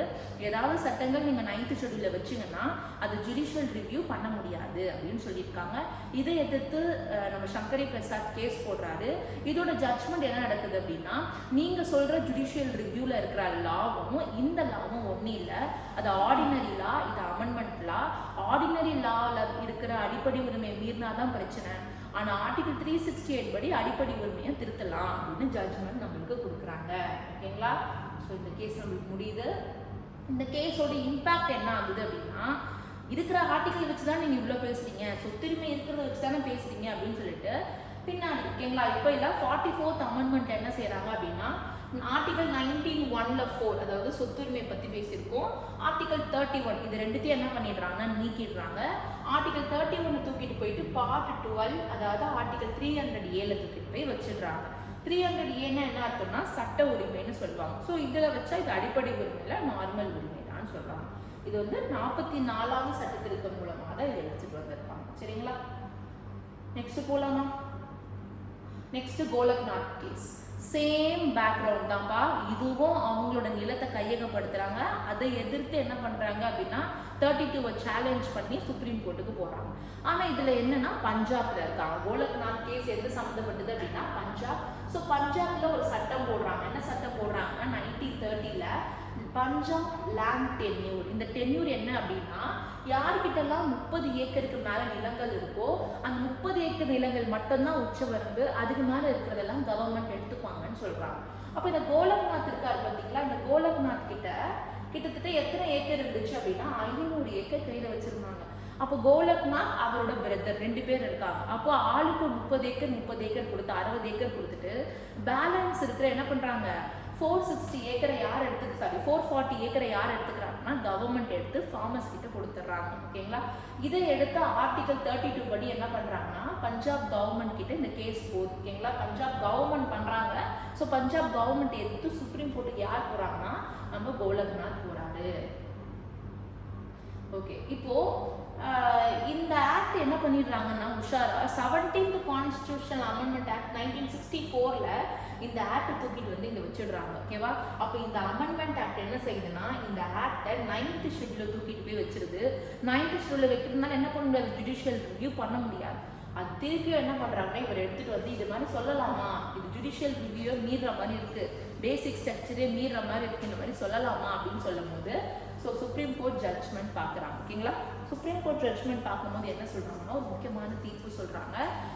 இதுக்கு முன்னாடி கொடுத்த சங்கரி பிரசாத் வழக்க ஆப்போசிட்ல சொல்றாங்க. என்ன சொல்றாங்க அப்படின்னா fundamental rights are given transcendental position. Transcendental பொசிஷன்னா ஒரு சுப்ரீம் பொசிஷன். அடிப்படை உரிமைன்றது ஒரு சுப்ரீமான பொசிஷன். அந்த சுப்ரீம் பொசிஷனை நீங்கள் மீறக்கூடாது. அது நீங்கள் டிபிஎஸ்பி மாதிரி சில சட்டங்கள் கொண்டு வரதால் அதை மீறாதீங்க அப்படின்னு ஒரு முக்கியமான பாயிண்ட் சொல்கிறாங்க. ரெண்டாவது என்ன கொடுக்குறாங்க பாருங்க, லா ஈக்குவல் டு அமெண்ட்மெண்ட்னு கொடுக்குறாங்க. அது என்ன லா ஈக்குவல் டு அமெண்ட்மெண்ட்? இதுக்கு முன்னாடி நம்ம சொன்னோம் ஆர்டிகல் 13ல லானா என்ன முதல்ல நம்ம தெரிஞ்சுக்கணும். ஆர்டிகல் 13 என்ன பண்ணுது அப்படின்னா லானா என்னப்பா அப்படின்னு சொல்றாங்க. லாலாம் யார்ப்பா கொண்டு வருவாங்க, யார் கொண்டு வரதெல்லாம் லா? பாராளுமன்றம் இயற்றுவதெல்லாம் சட்டங்கள். ஓகேங்களா? சட்டமன்றம் இயற்றுவதெல்லாம் சட்டங்கள். ஒரு ஜிஓ ரிலீஸ் பண்றாங்க, அதெல்லாம் சட்டங்கள். Panchayat local government bodies release பண்றதெல்லாம் சட்டங்கள். இதுதான் சட்டம். ஓகேவா? இந்த சட்டமும் கான்ஸ்டிடியூஷனல் அமெண்ட்மெண்ட் லா அரசியலமைப்பு திருத்த சட்டங்களும் வெவ்வேறுன்னு சங்கரி பிரசாத் வழக்குல சொல்லியிருப்பாங்க. ஆனா கோலக்நாத் வழக்குல இரண்டும் வெவ்வேறு இல்லை, இரண்டும் ஒன்று தான் அப்படின்னு கேஸ் போடுறாங்க. அப்ப இரண்டும் ஒண்ணுன்னா என்ன அர்த்தம்? ஆர்டிகல் 13(2)ல என்ன சொல்லியிருக்கு, லா அடிப்படை உரிமையை மீறிச்சுன்னா ஜுடிஷியல் ரிவ்யூ பண்ணலாம். அப்ப என்ன பண்றாங்க, ரெண்டும் ஒண்ணுன்னு சொல்லி parliament can't amend fundamental rights, அடிப்படை உரிமையை பாராளுமன்றம் திருத்த முடியாது. சங்கரி பிரசாத் கேஸ் திருத்த முடியும், கோலக்நாத் கேஸ்க்கு திருத்த முடியாது அப்படின்னு சொல்றாங்க. இதோட ஜட்ஜ்மெண்ட் நம்மளுக்கு முடியுது. சொன்னா ஒத்துப்பாங்களா, நீ யாரும் சொல்றது அப்படின்னு பார்லிமெண்ட் கேஸ் போடுறாங்க. ஓகேவா? இந்த பீரியட் பாத்தீங்க அப்படின்னா இது Indira Gandhi government period. So 24th amendment 25th amendment ரொம்ப ரொம்ப இம்பார்ட்டன்டான கான்ஸ்டிடியூஷனல் அமெண்ட்மெண்ட்ஸ். 24வது சட்ட திருத்தம் என்ன பண்ணுதுன்னா திருத்தக்கூடாது தானே சொல்றீங்க, அரசியல் அமைப்பில் இருக்கிற எந்த பகுதியை வேணா பார்லிமெண்ட் திருத்தலாம் அப்படின்னு ஒரு அமெண்ட்மெண்ட் போட்டு கொண்டு வந்துட்டாங்க. ஓகேங்களா? Parliament has power to amend any part of the constitution. Constitutional amendment ஆக்டையும் லாவையும் ஒன்றுன்னு சொல்லாதீங்க, இது ரெண்டுமே வேற வேற. 25th அமெண்ட்மெண்ட் ஆக்ட் என்ன பண்ணுதுன்னா ஆர்டிகல் 31(c)யை இன்ட்ரடியூஸ் பண்ணுது. அப்போ 31(c)னா என்ன அர்த்தம் அப்படின்னா டிபிஎஸ்பியை இம்ப்ளிமெண்ட் பண்றதுக்கான வழிகள். அதுதான் ஆர்டிகல் 31(c). நான் பின்னாடி உங்களுக்கு ஆர்டிகல் 31(c) பத்தி பேசுறேன். ஸோ இது மட்டும் ஞாபகம் வச்சுக்கோங்க. அப்போ உங்களுக்கு கொஸ்டின் கேட்பாங்க, எந்த கேஸோட ஒரு இம்பாக்டா வந்து இந்த 24th அமெண்ட்மெண்ட் 25th அமெண்ட்மெண்ட் வருது அப்படின்னா நம்மளோட கோலக்நாத் கேஸ் தான். எதுவுமே மனப்பாடம் பண்ண வேணாம், அப்படியே நீங்க ஒரு லைட்டா ஓட்டி விட்டாலே நம்மளுக்கு ஞாபகம் வரும். சரியா? சரி, ஸ்கிரீன்ஷாட் பண்ணி தான் பண்ணிக்கலாம். நெக்ஸ்ட் பாருங்க, ரொம்ப ரொம்ப ரொம்ப ரொம்ப த சுப்ரீம் லேண்ட்மார்க் ஜட்ஜ்மெண்ட்னு சொல்லுவாங்க கேசவநந்தா பாரதி வழக்கு. ஏன் கேசவநந்தா பாரதி வழக்கு ரொம்ப இம்பார்ட்டன்ட் சொல்லுவாங்க அப்படின்னா பேசிக் ஸ்ட்ரக்சரை பற்றி பேசுறதுனாலையும் 13 ஜட்ஜ் கொண்ட ஒரு பெஞ்ச். ஓகேவா? இப்போ வரைக்கும் கூட 13 ஜட்ஜ் வச்சு எந்த ஒரு கேஸையும் நடத்தினது இல்லை. ஸோ 13 ஜட்ஜ் வச்சு இந்த கேஸ் போட்டிருப்பாங்க. இது எதை பற்றி கேஸ்னா இதுவும் ரைட் டு ப்ராப்பர்ட்டி சம்மந்தப்பட்ட கேஸ் தான். ஸோ யார் இந்த சங்கரி பிரசாத், இவர் தான் இந்த கேசவநந்தா பாரதி. சரிங்களா? இவர் வந்து ஒரு கேரளா மடம் வச்சிருப்பார். இந்த கேரளா மடத்தை வச்சவர் என்னென்னலாம் பிரச்சனை ஆகுது, இவருக்காக ஒரு கேஸ் போட்டிருப்பாங்க. ஆனா அவருக்கு சார்ந்து கேசஸ் ரிசல்ட் வருதுன்னு பார்த்தோன்னா இல்லை. ஆனா அவரால் என்ன ஆகுதுன்னா ஒரு மிகப்பெரிய ஒரு ரிசல்ட் நமக்கு கிடைக்குது. இந்த டாபிக் என்ன, கேசவநந்தா பாரதினா உங்களோட மைண்ட்ல கிளிக் ஆகிற ஒரே வார்த்தை basic structure of the constitution, அரசியல் அமைப்பின் அடிப்படை கோட்பாடுகள். அப்ப அரசியல் அமைப்பின் அடிப்படை கோட்பாடுகள்னா என்னன்னா நம்ம பிரியாம்பிள் சில வேர்ட்ஸ்லாம் சொல்லியிருப்போம். நாடை இறையாண்மையாக வச்சுக்கோங்க, சமத்துவமாக வச்சுக்கோங்க, சமய சார்பற்ற மக்களாட்சியை வச்சுக்கோங்க, அப்புறம் சகோதரமாக இருக்கணும் அப்படின்லாம் சொல்லியிருப்போம்ல. நீதி, சமூகத்தில் நீதி இருக்கணும், இது எல்லாமே அடிப்படை உரிமையெல்லாம் வரும். அது இல்லாமல் ஜுடிஷியல் ரிவ்யூ பற்றி பேசியிருப்பாங்க, நீதித்துறையோட சுதந்திரத்தை பற்றி பேசியிருப்பாங்க. இது எல்லாமே பேசிக் ஸ்ட்ரக்சர்ஸ்ன்னு சொல்கிறாங்க. அப்போது இந்த ஜட்மெண்ட் என்ன நடக்குது அப்படின்னா, நம்ம பேக்ரவுண்ட் பார்த்துட்டு ஜட்மெண்ட் பார்க்கலாம். 1963 எப்படி கோலக்நாத்தில் பஞ்சாப் கவர்மெண்ட் ஒரு ஆக்ட் போடுறாங்களோ அதே மாதிரி கேரளாவில் லேண்ட் ரிஃபார்ம் ஆக்ட் 1963 போடுறாங்க. கரெக்டாக 10 வருஷம் கழிச்சு இந்த கேஸ் வந்து நம்ம ஞாபகம் வச்சுக்கலாம். 70 என்ன பண்ணுறாருன்னா, கேசவநந்தா சுப்ரீம் கோர்ட்டில் இந்த பெட்டிஷனை ஃபைல் பண்ணுறாரு. எப்படின்னா ஆர்டிகல் 32 பேஸ் பண்ணி ஃபைல் பண்ணுறாரு. இதில் பார்த்தீங்கன்னா ஆர்டிகல் 14, 19, 25, 26 எல்லாமே அடிப்படுது. எல்லாத்தையும் சேலஞ்ச் பண்ணுறாரு. சட்டத்துக்கு முன் அனைவரும் சமம்னு சொன்னீங்களே, ஆனால் நீங்கள் என்ன பண்ணுறீங்க, இப்போது எங்களோட நிலத்தை கையகப்படுத்துறீங்க. அப்போ சமம் இல்லை, அவங்களுக்கு கொடுக்கறதுக்காக எங்கள் நிலத்தை கையகப்படுத்துறீங்க. அடுத்தது ஆர்டிகல் 19, நாங்கள் எங்ககிட்ட ப்ராப்பர்ட்டி வச்சுக்கலாம்னு நீங்கள் என்ன பண்ணுறீங்க, எங்களோட ரைட் டு ப்ராப்பர்ட்டி 19Fல இருக்குல்ல, அந்த ப்ராப்பர்ட்டியை நீங்கள் சேலஞ்ச் பண்ணுறீங்க. ஆர்டிகல் 25 இந்த மற்றதெல்லாம் 25 ப்ராப்ளம் வராது, இது மட்டும் ஆர்டிகல் 25 ப்ராப்ளம் வரும். ஏன்னா கேரளா ஒரு இந்து மடம், சரிங்களா, அவரோட நிலம் வந்து இந்து மடத்தை சார்ந்தது. அந்த இந்து மடம் சேரிட்டபிள் ட்ரஸ்ட் தான் என்ன பண்ணுறாங்கன்னா கையகப்படுத்துகிறாங்க. அப்போ மதம் சார்ந்து நீங்கள் என்ன செய்கிறீங்க அப்படின்னா எங்களோட உரிமையை வந்து மீறினீங்க. மதம் சார்ந்த நிறுவனங்களை நாங்கள் வந்து எஸ்டாப்ளிஷ் பண்ணலாம் அப்படின்னு சொல்லுது ஆர்டிகல் 26. அப்போ அந்த ஆர்டிகலையும் நீங்கள் சேலஞ்ச் பண்ணுறீங்கன்னு சொல்லிட்டு இந்த ஆர்டிகல்ஸ் தான் இவங்க சேலஞ்ச் பண்ணுறாங்க. ஸோ கேட்பாங்க நம்மளுக்கு, ஆர்டிகல் 26 வயலேட் பண்ணுதா கேசவநந்த பாரதி கேஸ்ன்னு கேட்கும்போது ஆமான்னு நீங்கள் சொல்லணும். ஸோ இதோட ஸ்பெஷாலிட்டி என்னன்னா 13 ஜட்ஜ், இதில் 7 என்ன பண்ணுறாங்கன்னா இந்த கேஸோட ஜட்ஜ்மெண்ட்டுக்கு ஒத்து போகிறாங்க. 6 பேர் ஒத்து போல, மெஜாரிட்டினால இந்த 7 பேர் சொல்கிறது தான். ஸோ இதில் யார் இருப்பாங்கன்னா சந்திரசூட். இப்போ நம்ம டிஒய் சந்திரசூட் இருக்காருல, அவரோட ஃபாதர் இருப்பார், அந்த சந்திரசூட் இருப்பாங்க. இதில் என்ன சொல்கிறாங்க பாருங்கள், இதோட முக்கியமான ஜட்ஜ்மெண்ட் என்னன்னா, parliament can amend the fundamental rights but does not violate the basic structure of the constitution. அரசியல் அமைப்பின் அடிப்படை உரிமைகளை திருத்த பாராளுமன்றத்துக்கு அதிகாரம் உள்ளது. ஆனால் எந்த விதத்திலையும் பேசிக் ஸ்ட்ரக்சர் அடிப்படை கோட்பாடுகளை மீறக்கூடாது. பார்க்கலாம். இப்போ நம்ம அழகா ஃபர்ஸ்ட் சங்கரி பிரசாத் கேஸ் 1951 இவங்க என்ன சொல்றாங்கன்னா அடிப்படை உரிமையை நீங்க திருத்தலாம் அப்படின்னு சொல்றாங்க. லாவும் அமெண்ட்மெண்ட் லாவும் வெவ்வேறுன்னு சொல்றாங்க. அதுக்கு அடுத்தது ஓகேங்களா. ஆக்சுவலி இந்த கேஸ் எப்படி வருதுன்னா ஃபர்ஸ்ட் அமெண்ட்மெண்ட் ஆக்ட் போட்டதுனால இந்த கேஸ் வருது. செகண்ட் பார்க்க போகிறது கோலக்நாத் கேஸ் பஞ்சாப்ல நடக்குது 1967. இந்த கேஸ்ல என்ன சொல்றாங்க அப்படின்னா லாவும் அமெண்ட்மெண்ட் லாவும் வெவ்வேறு இல்லை, ரெண்டுமே ஒன்று தான். அதனால நீங்கள் அடிப்படை உரிமையை திருத்த முடியாதுன்னு சொல்கிறாங்க. ஸோ திருத்த முடியாதுன்னு சொல்கிறதுனால என்ன ஆகுது அப்படின்னா நீங்கள் யார் சொல்கிறதுன்னு பார்லிமெண்ட் 2 அமெண்ட்மெண்ட் ஆக்டை கொண்டு வராங்க. 24th amendment act, 25th amendment act. 24th amendment act நம்மளுக்கு என்ன சொல்லுது அப்படின்னா பாராளுமன்றம் அடிப்படை உரிமையை திருத்தலாம்.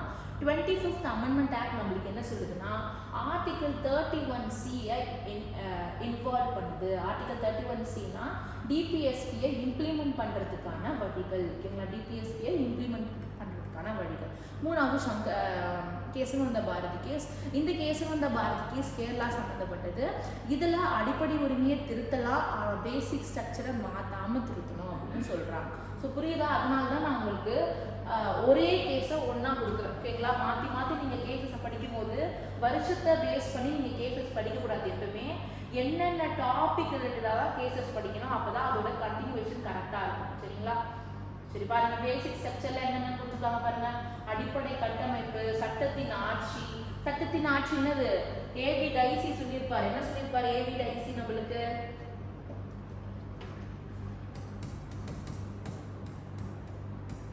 ஏவி டைசி ரூல் ஆஃப் லான்னு சொல்லியிருப்பாரு ஓகேவா. இங்கிலாந்து இவர் என்ன சொல்லியிருப்பாருன்னா சட்டம் என்ன சொல்லுதோ அதன்படியே ஆட்சி செய்யணும், சட்டத்துக்கு புறம்பாக இல்லை சட்டத்துக்கு மேலோ சட்டத்துக்கு கீழோ யாரும் இல்லைன்னு சொல்லியிருப்பார். செப்பரேஷன் ஆஃப் பவர்ஸ், அதிகாரத்தை பிரித்து அடிக்கிறது. மத்திய பட்டியல், மாநில பட்டியல், பொது பட்டியல் பிரித்து அந்தந்த பட்டியலில் யார் யாரெல்லாம் வந்து சட்டம் இயற்ற இதெல்லாம் மாற்றிடாதீங்க அப்படின்னு சொல்கிறாங்க. கூட்டாட்சி, நம்ம நாடு கூட்டாட்சியான்னு கேட்டோம்னா முழு கூட்டாட்சி இல்லை, இது வந்து ஒரு பாதி பாதி அரை கூட்டாட்சின்னு கூட யார் சொல்லியிருப்பாங்க அப்படின்னா அரை கூட்டாட்சி, அரை, பாதி, எங்க, வேர். ப்ரொஃபசர் வேர் தான் என்ன பண்ணியிருப்பாருன்னா அரை கூட்டாட்சின்னு சொல்லியிருப்பாரு. சரிங்களா? நீதித்துறை இண்டிபெண்டன்ஸா இருக்கணும்னு சொல்லியிருப்பாங்க. இதுக்கு தான் எதிர்த்து என்ன நடந்திருக்கும் அப்படின்னா என்ஜேஏசியை கொண்டு வந்திருப்பாங்க. ஓகேவா? என்ஜேஏசினா என்ன அர்த்தம்னா நேஷனல் ஜுடிஷியல் அப்பாயின்மெண்ட் கமிட்டி கொண்டு வந்திருப்பாங்க. இது இப்போ ஸ்டக் டவுன் பண்ணிட்டாங்க, எடுத்துட்டாங்க. ஏன்னா இது சுதந்திரமா இல்லை, நீதித்துறையில சுதந்திரம் இல்லாததுனால. என்ஜேஏசினா என்ன அர்த்தம்னா ஜட்ஜஸை அப்பாயிண்ட் பண்ணுறது ஃபுல்லாக கொலீஜியம்னு ஒரு மெம்பர் இருக்கும். அந்த கொலீஜியம் இல்லாமல் என்ஜேஏசின்னு ஒரு அமைப்பு கொண்டு வந்து பொதுவாக கொலீஜியத்தில் ஃபுல்லாக ஜட்ஜஸ் இருப்பாங்க. ஆனால் என்ஜேஏசியில் என்ன பண்ணுறாங்கன்னா உள்ள பிரைம் மினிஸ்டர் இருக்காங்க, யூனியன் மினிஸ்டர் இருக்காங்க. இவங்கெல்லாம் இருக்கிறதுனால நீதிமன்றத்தின் நிர்வாகம் தலையிடுகிறது, சுதந்திரம் இல்லை அப்படின்னு நம்மளுக்கு சொல்கிறாங்க. ஸோ அதனால என்ன பண்ணுவாங்கன்னா என்ஜேஏசியை ஸ்டக் டவுன் பண்ணிடுவாங்க. அப்படி ஸ்டக் டவுன் பண்ணாமல் இருந்தாங்கன்னா அது பேசிக் ஸ்ட்ரக்சரை ஆல்டர் பண்ணுறாங்க, திருத்துறாங்கன்னு அர்த்தமாயிடும். ஃபண்டமெண்டல் ரைட்ஸ், அடிப்படை உரிமைகளை ரொம்ப கை வைக்கக்கூடாது. சரிங்களா? ஓகே, நெக்ஸ்ட் பார்க்கலாம்.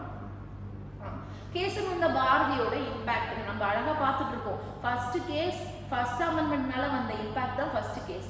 செகண்ட் கேஸோட இம்பாக்ட் தான் 24th 25th amendment act. Third கேஸோட இம்பாக்ட் தான் இந்த 42nd act, 43rd act, 44th act. ஓகேவா? பார்க்கலாம். மூணு அமெண்ட்மெண்ட்டையும் நம்ம பார்க்கலாம். 42nd நம்ம எல்லாருக்குமே தெரியும். நான் ரொம்ப இம்பார்ட்டன்ட் இது சம்பந்தப்பட்ட பாயிண்ட் மட்டும் தான் கொடுத்துருக்கேன். 42வது சட்ட திருத்தமும் 44வது சட்ட திருத்தமும் மிகப்பெரிய சட்ட திருத்தங்கள். இந்த 42 என்னன்னு சொல்லுவாங்கன்னா மினி கான்ஸ்டியூஷன் சொல்லுவாங்க. அவ்வளோ பெரிய அமெண்ட்மெண்ட்ஸ் நிறைய பேசியிருப்பாங்க, ப்ரொவிஷன்ஸ். அதில் அதாவது அடிப்படை கடமைகளே 42 தான் வந்திருக்கும். பிரியாம்பிள் 3 வேர்ட்ஸ் 42 தான் ஆட் பண்ணியிருப்பாங்க. இந்த மாதிரி நிறைய விஷயங்கள் 42nd அமெண்ட்மெண்ட்ல தான் ஆட் பண்ணியிருப்பாங்க. நான் இதை சம்மந்தப்பட்டது மட்டும் தான் சொல்கிறேன். 42nd அமெண்ட்மெண்ட் ஆக்ட் என்ன பண்ணியிருக்காங்க அப்படின்னா ஆர்டிகிள் 368 பேஸ் பண்ண amendments should not question on any court. ஓகேங்களா? ஜுடிஷியல் ரிவ்யூ பண்ண முடியாதப்பா. அமெண்ட்மெண்ட் பண்ணி ஏதாவது நான் ஒரு கேஸ் ஒரு ஆக்ட் கொண்டு வந்திருக்கேன்னா அது ஜுடிஷியல் ரிவ்யூ பண்ண முடியாதுன்னு சொல்லிட்டாங்க. அப்போ இங்கே என்ன ஆயிடுச்சு, ஜுடிஷியலோட பவர் ரொம்ப குறைச்சிட்டாங்க. இண்டிபெண்டன்ஸே இல்லை, ஜுடிஷியல் ரிவ்யூ பண்ண முடியாது, ஒரு ஆர்கனையே செயலிழக்க வச்சுட்டாங்க. சரிங்களா? இது யாரோட பீரியடு? இந்திரா காந்தி அவர்களோட பீரியட். அப்போ நெக்ஸ்ட் யார் வராங்கன்னா மொரார்ஜி தேசாய் அவர்கள் வராரு. இவர் யாரு? இவர் காங்கிரஸ் அல்லாது. ஃபர்ஸ்ட் நான் காங்கிரஸ் பிஎம் யாரை சொல்லுவாங்கன்னா மொரார்ஜி தேசாய் அவர்களை தான் சொல்லுவாங்க. இவரோட பீரியட்ல பாத்தீங்கன்னா 42 என்னெல்லாம் சொல்றாங்களோ முக்காவாசி இவர் எல்லாத்தையும் அவர் கேன்சல் பண்ணியிருப்பார். அப்ப இங்க என்ன பண்ணிருக்காங்க, ஆர்டிகல் 368 ஜுடிஷியல் ரிவ்யூ பண்ண முடியாதுன்னு சொன்னாங்கல்ல, 43வதுல ஆர்டிகல் அதாவது ஜுடிஷியல் ரிவ்யூ பண்ண முடியும். அந்த மாதிரி நீங்க இந்த மாதிரி இது வந்து அன்கான்ஸ்டியூஷனல், ஜுடிஷியல் ரிவ்யூ பண்ணாதான் அது கான்ஸ்டியூஷனல்னு கொண்டு வராரு. இந்த ஒரு பாயிண்ட்டுக்கு மட்டும் நம்ம இதை பார்க்கலாம். சரியா? அடுத்தது 44வது சட்ட திருத்தம். 44வது சட்ட திருத்தம் என்ன பண்றாங்கன்னா முக்கியமான விஷயம், இந்திரா காந்தி அவர்கள் என்ன பண்றாங்க, நேஷனல் எமர்ஜென்சியை கொண்டு வராங்க. பொதுவாக நேஷனல் எமர்ஜென்சியை கொண்டு வருது யாருன்னா பிரசிடென்ட் தான் கொண்டு வருவாங்க. கரெக்டா? பிரசிடென்ட் தான் கொண்டு வருவார் நேஷனல் எமர்ஜென்சி. ஆனால் ஃபுல் பவர் யார்கிட்ட இருக்குன்னா பிரைம் மினிஸ்டரான இந்திரா காந்தி அவர்கள்கிட்ட இருக்கு. கேபினட் கிட்ட முடிவு எடுக்காமையே அவங்க நேஷனல் எமர்ஜென்சியை போட்டுட்டு என்ன பண்றாங்கன்னா நிறைய அமெண்ட்மெண்ட்ஸை கொண்டு வராங்க. சரிங்களா?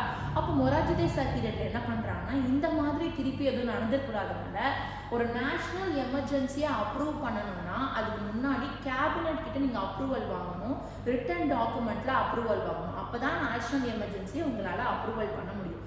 இஃப் சப்போஸ் லோக்சபா அப்போ கலைக்கப்பட்டிருந்தால் ராஜ்யசபா கிட்ட அப்ரூவல் வாங்கி லோக்சபா அதோட அமர்வு தொடங்கி என்ன பண்ணுவாங்க, சர்டன் பீரியடுக்குள்ள அதில் நீங்கள் என்ன பண்ணிடணும், சைன் வாங்கிடணும். 6 மாதத்துக்குள்ள அந்த பில்லை நீங்கள் பாஸ் பண்ணணும். அப்படி பாஸ் பண்ணலைன்னா அது என்ன ஆகும்னா அது வந்து இம்ப்ளிமெண்ட் ஆகாது. அது ஆர்டினன்ஸாக இருக்கட்டும் இல்லைன்னா நேஷனல் எமர்ஜென்சியாக இருக்கட்டும், ஒவ்வொரு 6 மாத இடைவெளிக்குள் என்ன பண்ணணும்னா எமர்ஜென்சியோட பீரியடை பார்லிமெண்ட்ல லா பாஸ் பண்ணி அதை நெக்ஸ்ட் கண்டினியூ பண்ணணும். ஓகேங்களா? அந்த மாதிரி ஒரு பவர் எப்போ கொண்டு வராங்க அப்படின்னா 44th அமெண்ட்மெண்ட்டை தான் கொண்டு வராங்க. நெக்ஸ்ட் பாருங்க, replace the internal disturbance with armed rebellion in article 352. இந்த வேர்டா மாத்திருக்காங்க. ஓகேங்களா? இன்டர்னல் டிஸ்டர்பன்ஸை எடுத்துட்டு armed rebellion ஒரு வேர்டை மாத்திருக்காங்க. மூணாவது ரிமூவிங் ரைட் டு ப்ராப்பர்ட்டி. நம்ம ஏற்கனவே பார்த்தோம், சொத்துரிமை என்ன விதினால எந்த அமெண்ட்மெண்டால எடுக்கப்பட்டதுன்னா 44வது சட்ட திருத்தத்தின் மூலமா எடுக்கப்பட்டது. நெக்ஸ்ட் ரொம்ப இம்பார்ட்டண்ட்டான பாயிண்ட், இது நம்ம போன கிளாஸ்லேயே பார்த்தோம். போன கிளாஸ் நான் 38 கான்ஸ்டியூஷன் அமெண்ட்மெண்ட் ஆக்ட் சொல்லியிருந்தேன். அதை நான் போய் மாற்றி வச்சிருக்கேன், பின் பண்ணியிருந்தேன், பார்த்துக்கோங்க. 39th constitutional amendment act 329A. இந்த 39th அமெண்ட்மெண்ட் யார் கொண்டு வந்திருப்பாங்கன்னா இந்திரா காந்தி அவர்கள் கொண்டு வந்திருப்பாங்க. என்ன பண்ணியிருப்பாங்க, அலகாபாத் உயர்நீதிமன்றம் பிரைம் மினிஸ்டரோட இந்திரா காந்தி அவர்களோட எலெக்ஷன் செல்லாது, அது ஒரு மால் ப்ராக்டிஸ்ன்னு சொன்னதுக்கு அப்புறமா இவங்க எமர்ஜென்சி போடுறாங்க. எமர்ஜென்சி போட்டதுக்கு அப்புறமா 39th அமெண்ட்மெண்ட் கொண்டு வந்து எலெக்ஷன் சம்மந்தப்பட்ட விஷயங்கள்ல யார் தலையிடக்கூடாது அப்படின்னா சுப்ரீம் கோர்ட் தலையிடக்கூடாது. யாரோட எலெக்ஷன்னா president, vice president, Lok Sabha speaker, prime minister, இவங்களுடைய எலெக்ஷன் சம்மந்தப்பட்ட விஷயங்கள்ல உச்ச நீதிமன்றமோ உயர் நீதிமன்றமோ தலையிடக்கூடாது அப்படின்னு சொல்றது தான் இந்த 329A. கொண்டு வந்தது Indira Gandhi period 39th amendment. இதை எடுத்தது யாரு? இந்த மாதிரிலாம் சொல்லக்கூடாது, இந்த அமெண்ட்மெண்ட்டையும் நாங்கள் இந்த ஆர்டிகல் 329 நான் எடுத்துடுறேன்னு சொல்லிட்டு மொரார்ஜி தேசாய் பீரியட்ல 44வது சட்ட திட்டத்தில் இதை எடுத்துடுறாங்க. சரிங்களா? Next 44th amendment.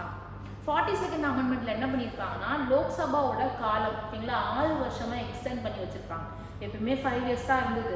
இவங்க பீரியட் வந்ததுக்கப்புறம் 6 years மாற்றினாங்க. இது வந்து தப்புன்னு சொல்லிட்டு மொரார்ஜி தேசாய் பீரியட்ல என்ன பண்ணிக்கிறாங்கன்னா 6 years வந்து ரிவர்ஸ் பண்ணி 5 years மாற்றிடுறாங்க. சரிங்களா? அப்போ இதை வந்து 6 years மாற்றினது எதுன்னு கேட்டாங்கன்னா 42nd அமெண்ட்மெண்ட் இருக்கா? 42nd அமெண்ட்மெண்ட் இல்லப்பா திருப்பி 5 years வரட்டும் அப்படின்னு சொன்னது யாருன்னா 44th அமெண்ட்மெண்ட். இந்த மாதிரி லோக்சபாவோட பதவி காலத்தை பத்தி பேசுறாங்கன்னா அதோட ஆர்டிகல் வந்து 83. அதே லெஜிஸ்லேட்டிவ் அசம்பிளி பத்தி பேசுறாங்கன்னா ஆர்டிகல் 172. அப்போ இங்கே 6 yearsல இருந்து 5 years மாற்றினது வந்து லோக்சபா மட்டும் இல்லை சட்டமன்ற பேரவையும் குறிக்குது. சரிங்களா? ஓகேவா? இந்த கேஸ் உங்களுக்கு புரிஞ்சிச்சா? மினர்வா மில் கேஸ் 1980, இதுவும் சொத்துரிமை சார்ந்ததே. இந்த கேஸ் பார்த்தீங்க அப்படின்னா ஃபுல் அண்ட் ஃபுல் எதை பேஸ் பண்ணி கொடுக்குறாங்க? சாரி, மினர்வா மில் கேஸ் தான், கேசவந்த பாரதி கேஸ். இந்த கேசவந்த பாரதி கேஸும் முக்கியமான ஒரு டைட்டில் கொடுக்குறாங்க, பேசிக் ஸ்ட்ரக்சரை மாற்றாமல் திருத்துங்கன்னு சொல்லிட்டு. அப்போ பேசிக் ஸ்ட்ரக்சரை மாற்றாமல் திருத்துங்க அப்படின்னு ஒரு கொடுத்தாலும் இதோட இம்பேக்டை என்னெல்லாம் நடக்குது? அடிப்படை உரிமையை பேசிக் ஸ்ட்ரக்சர் மாற்றாமல் திருத்துங்கன்னு சொல்லிட்டாங்க. அப்போ இம்பேக்டாக ஒரு 3 அமெண்ட்மெண்ட் வருது, 42, 43, 44. 42 பார்லிமெண்ட்ல இருக்கிற எந்த பாட்டை வேணால் நாங்கள் திருத்தலாம், இன்க்ளூடிங் ஃபண்டமெண்டல் ரைட்ஸ்ன்னு சொல்கிறாங்க. 43rd அமெண்ட்மெண்ட் என்ன பண்ணுறாங்க அப்படின்னா ஜுடிஷியல் ரிவ்யூ, அதாவது எந்த அமெண்ட்மெண்ட்டெல்லாம் நீங்கள் திருத்துறீங்களோ 42nd என்ன சொல்லியிருப்பாங்கன்னா அமெண்ட்மெண்ட்ஸ் ஏதாவது நாங்கள் பண்ணோம்னா அது ஜுடிஷியல் ரிவ்யூ பண்ண முடியாது அப்படின்னு சொல்கிறாங்க. 43rd அந்த மாதிரி சொல்லக்கூடாது, எல்லாமே ஜுடிஷியல் ரிவ்யூ பண்ணணும் அப்படின்னு சொல்லிட்டு ஜுடிஷியல் ரிவ்யூக்கான பவரை ரீஸ்டோர் பண்ணி திருப்பியும் அதை கொடுக்குறாங்க. யார்கிட்ட கொடுக்குறாங்கன்னா சுப்ரீம் கோர்ட் கிட்ட கொடுக்குறாங்க. ஏன்னா ஆட்சி மாறுது, மொரார்ஜி தேசாய் வந்துட்டாரு. 44th அமெண்ட்மெண்ட்ல நிறைய விஷயம் பார்த்தோம். நேஷனல் எமர்ஜென்சி கேபினரோட முடிவோடு தான் எடுத்துகிட்டு வரணும். இன்டர்னல் டிஸ்டர்பன்ஸை ஆர்ம்டு ரிபிலியன்னு பேர் மாற்றுறாங்க. ரைட் டு ப்ராப்பர்ட்டியை எடுத்துக்கிறாங்க. ஜுடிஷியல் ரிவ்யூ எலெக்ஷனோட president, vice president, Lok Sabha speaker, prime மினிஸ்டரோட எலெக்ஷனில் நீதிமன்றம் தலையிடலாம் அப்படின்னு திருப்பி அதோட பவரை வாங்கி தராங்க. தலையிடக்கூடாதுன்னு 39th அமெண்ட்மெண்ட் சொல்லியிருக்கோம், மீண்டும் தலையிடலாம் சொல்லிட்டு 44th அமெண்ட்மெண்ட் சொல்கிறாங்க. 44th அமெண்ட்மெண்ட் அது வேற எதை பற்றி பேசுதுன்னா 42nd 6 வருஷம் சொல்லியிருந்தீங்க லோக்சபா சட்டமன்ற தேர்தல். ஆனால் 44வது சட்ட திருத்தம் மீண்டும் அதை 5 வருடத்துக்கே ரிவர்ஸ் பண்ணுறாங்க. ஓகேங்களா? ஸோ இதோட நம்மளுக்கு கேசவந்த பாரதி கேஸ் முடியுது. ஓகே, நெக்ஸ்ட் பார்க்க போகிறது மினர்வா மில் கேஸ். ஸோ இந்த மினர்வா மில் கேஸ் இதை அந்த முன்னாடி பார்த்த 3 கேஸை விட இது கொஞ்சம் டிஃப்ரெண்ட்டாக இருக்கும். என்ன கேஸ் இது மினர்வா மில் கேஸ் அப்படின்னா அந்த இதுவும் இந்திரா காந்தி பீரியடில் தான் போட்டாங்க. Okay, first period Indira Gandhi அவங்களோட பீரியட் 66லேருந்து 77 வரைக்கும் வருவாங்க. அப்புறம் 80லேருந்து 84 திருப்பியும் அவங்களோட செகண்ட் டேர்ம் நம்மளுக்கு வரும். அவங்க என்ன பண்ணுறாங்க அப்படின்னா நேஷ்னலில் இருக்கிற எந்தெந்த கம்பெனிஸ் எல்லாம் எந்தெந்த இண்டஸ்ட்ரீஸ்லாம் கொஞ்சம் டேர்ன் ஓவர்ஸ்லாம் கம்மியாக இருக்கோ அந்த டேர்ன் ஓவர்ஸ் எல்லாம் அந்த மாதிரி கம்பெனிஸ் அந்த மாதிரி இண்டஸ்ட்ரீஸ் எல்லாம் என்ன பண்ணுறாங்கன்னா சிக் இண்டஸ்ட்ரி அப்படின்னு சொல்லிட்டு அதுக்கு கீழே கொண்டு வராங்க. அப்போது நான் ஒரு கம்பெனி வச்சுருக்கேன், அந்த கம்பெனியை ஒரு நேஷ்னலைஸ் பண்ணிடுறாங்க. என்னோட கம்பெனி என்ன பண்ணிடுறாங்கன்னா நேஷ்னலைஸ் பண்ணி கவர்மெண்ட் எடுத்துக்கிறாங்கன்னா நம்ம என்ன பண்ணுவோம், கேஸ் போடுவோம். அப்போ இதுவும் எதை சம்மந்தப்படுதுன்னா சொத்துரிமை சம்மந்தப்பட்டது. அப்போ ஆர்டிகல் 32 பேஸ் பண்ணி நான் என்ன பண்ணுறேன்னா கேஸ் போட போகிறேன். சரிங்களா?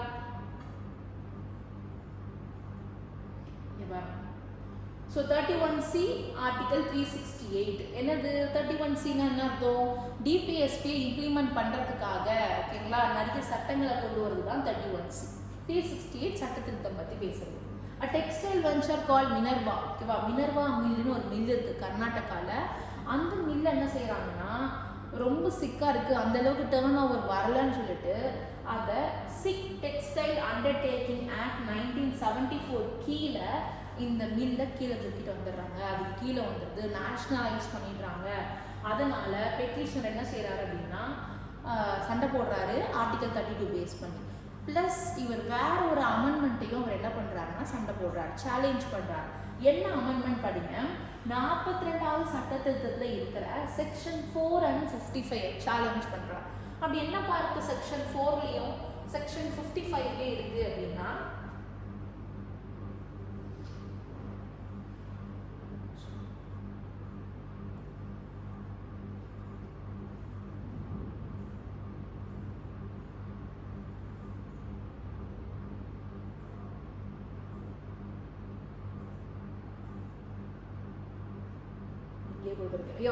gave parliament unlimited powers.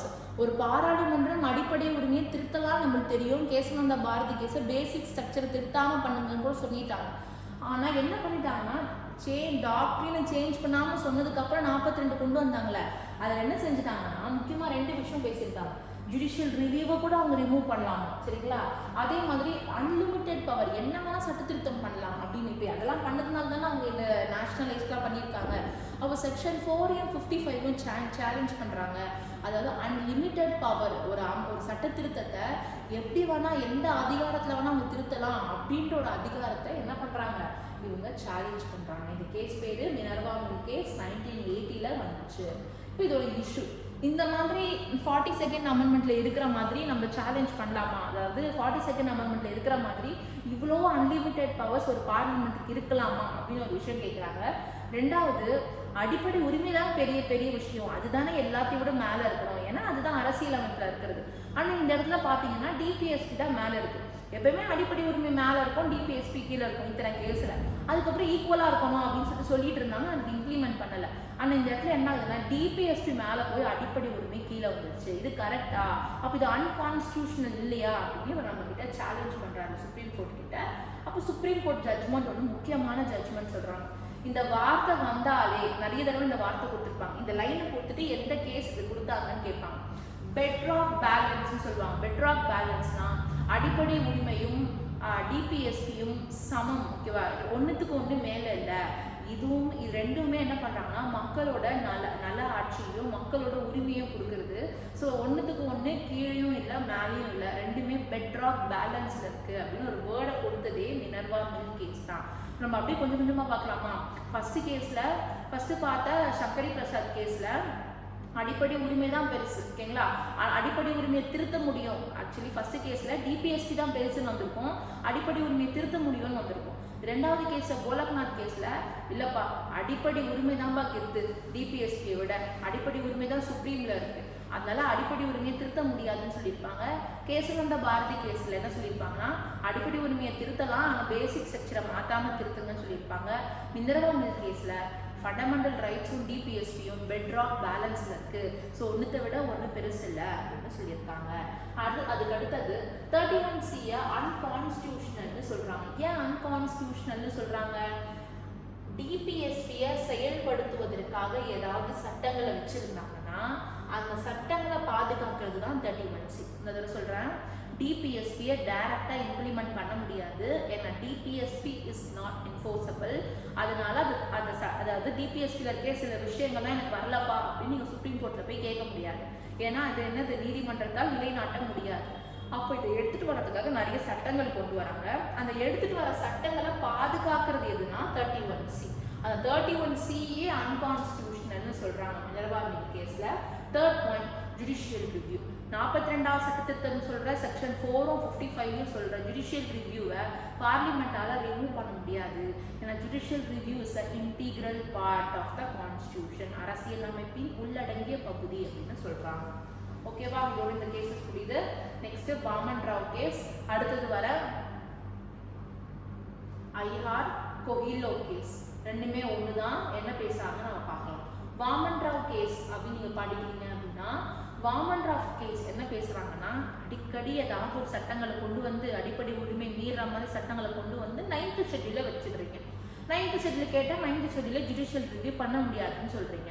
அப்போ இவங்க இஷ்டத்துக்கு சொத்துரிமை எடுப்பாங்க, அடிப்படை உரிமை மீறுவாங்க, 9th ஷெட்யூலில் வைப்பாங்க அப்படின்னா எதுக்கு கான்ஸ்டியூஷன், எதுக்கு சுப்ரீம் கோர்ட், வெறும் பார்லிமெண்ட் இருந்தால் போதும்ல.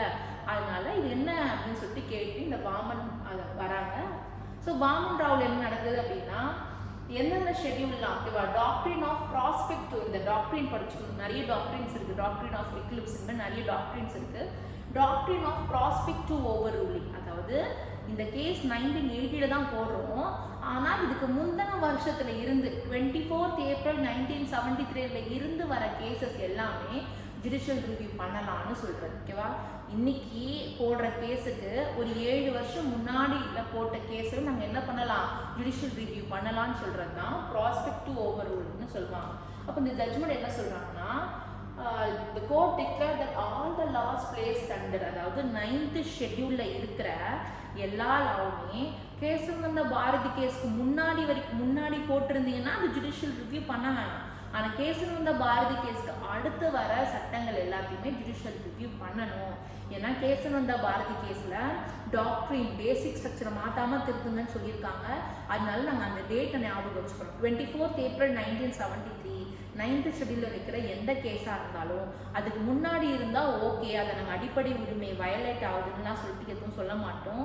ஆனால் ஆஃப்டர் 24th April 1973 ஏதாவது அடிப்படை உரிமை மீறுது அப்படின்னா நாங்கள் அதை நீதி புனராய்வு செய்வோம் அப்படின்னு வாமன் ராவ் கேஸ் சொல்கிறாங்க. இந்த கேஸை தான் 2007 ஐஹார் கொஹிலோ கேஸ் அதை ரீஅஷ்யூர் பண்ணுறாங்க, ஞாபகப்படுத்துகிறாங்க. ஆமாப்பா, வாமன் ராவ் சொன்ன மாதிரி இந்த டேட்டை ஞாபகம் வச்சுக்கோங்க. இந்த டேட்டுக்கு அடுத்து வர எந்த கேஸாக இருந்தாலும் ஜுடிஷியல் ரிவ்யூ பண்ணுவோம், அந்த 9th ஷெட்யூலே வச்சுருந்தாலும் அப்படின்னு அந்த ரீஅஷ்யூர் பண்ணுறது ஐஹார் கொஹிலோ கேஸ். சரிங்களா, 2007 வெர்சஸ் தமிழ்நாடு தான் இந்த கேஸ் நடக்குது முக்கியமாக.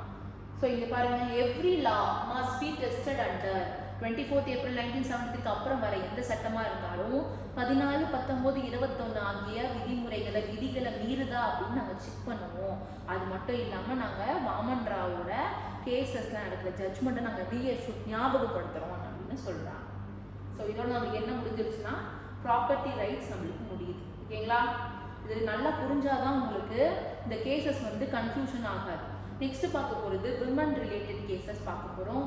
ஸோ என்னென்ன கேசஸ் பார்த்தோன்னா, இந்த பிக்சர் பார்த்தா உங்களுக்கு என்ன ஞாபகம் வருது, சபரிமலா கேஸ். ரொம்ப ஜட்ஜ்மெண்ட் இப்போ வரைக்கும் பேசும் பொருளாக இருக்கிறது இந்த கேசஸ் தான், Sabarimala case. Next Shayara Bano case. நிறைய பேருக்கு ஷயாரு பானு கேஸும் ஷாபானு கேஸும் கன்ஃபியூஷன் ஆகும். ஓகேவா, ஷாபானு கேஸும் ஷயாரு பானு கேஸும் ஒன்றா நினச்சிப்பீங்க. ஷயாரு பானு கேஸ் அப்படின்றது முத்தலாக்கை பற்றி பேசுறது, டைவர்ஸை பற்றி பேசுறது. Shah Bano case after divorce maintenance, காசு கொடுப்பாங்கன்னு இந்த மெயின்டெனன்ஸை பற்றி பேசுறது தான் ஷாபானு கேஸ்.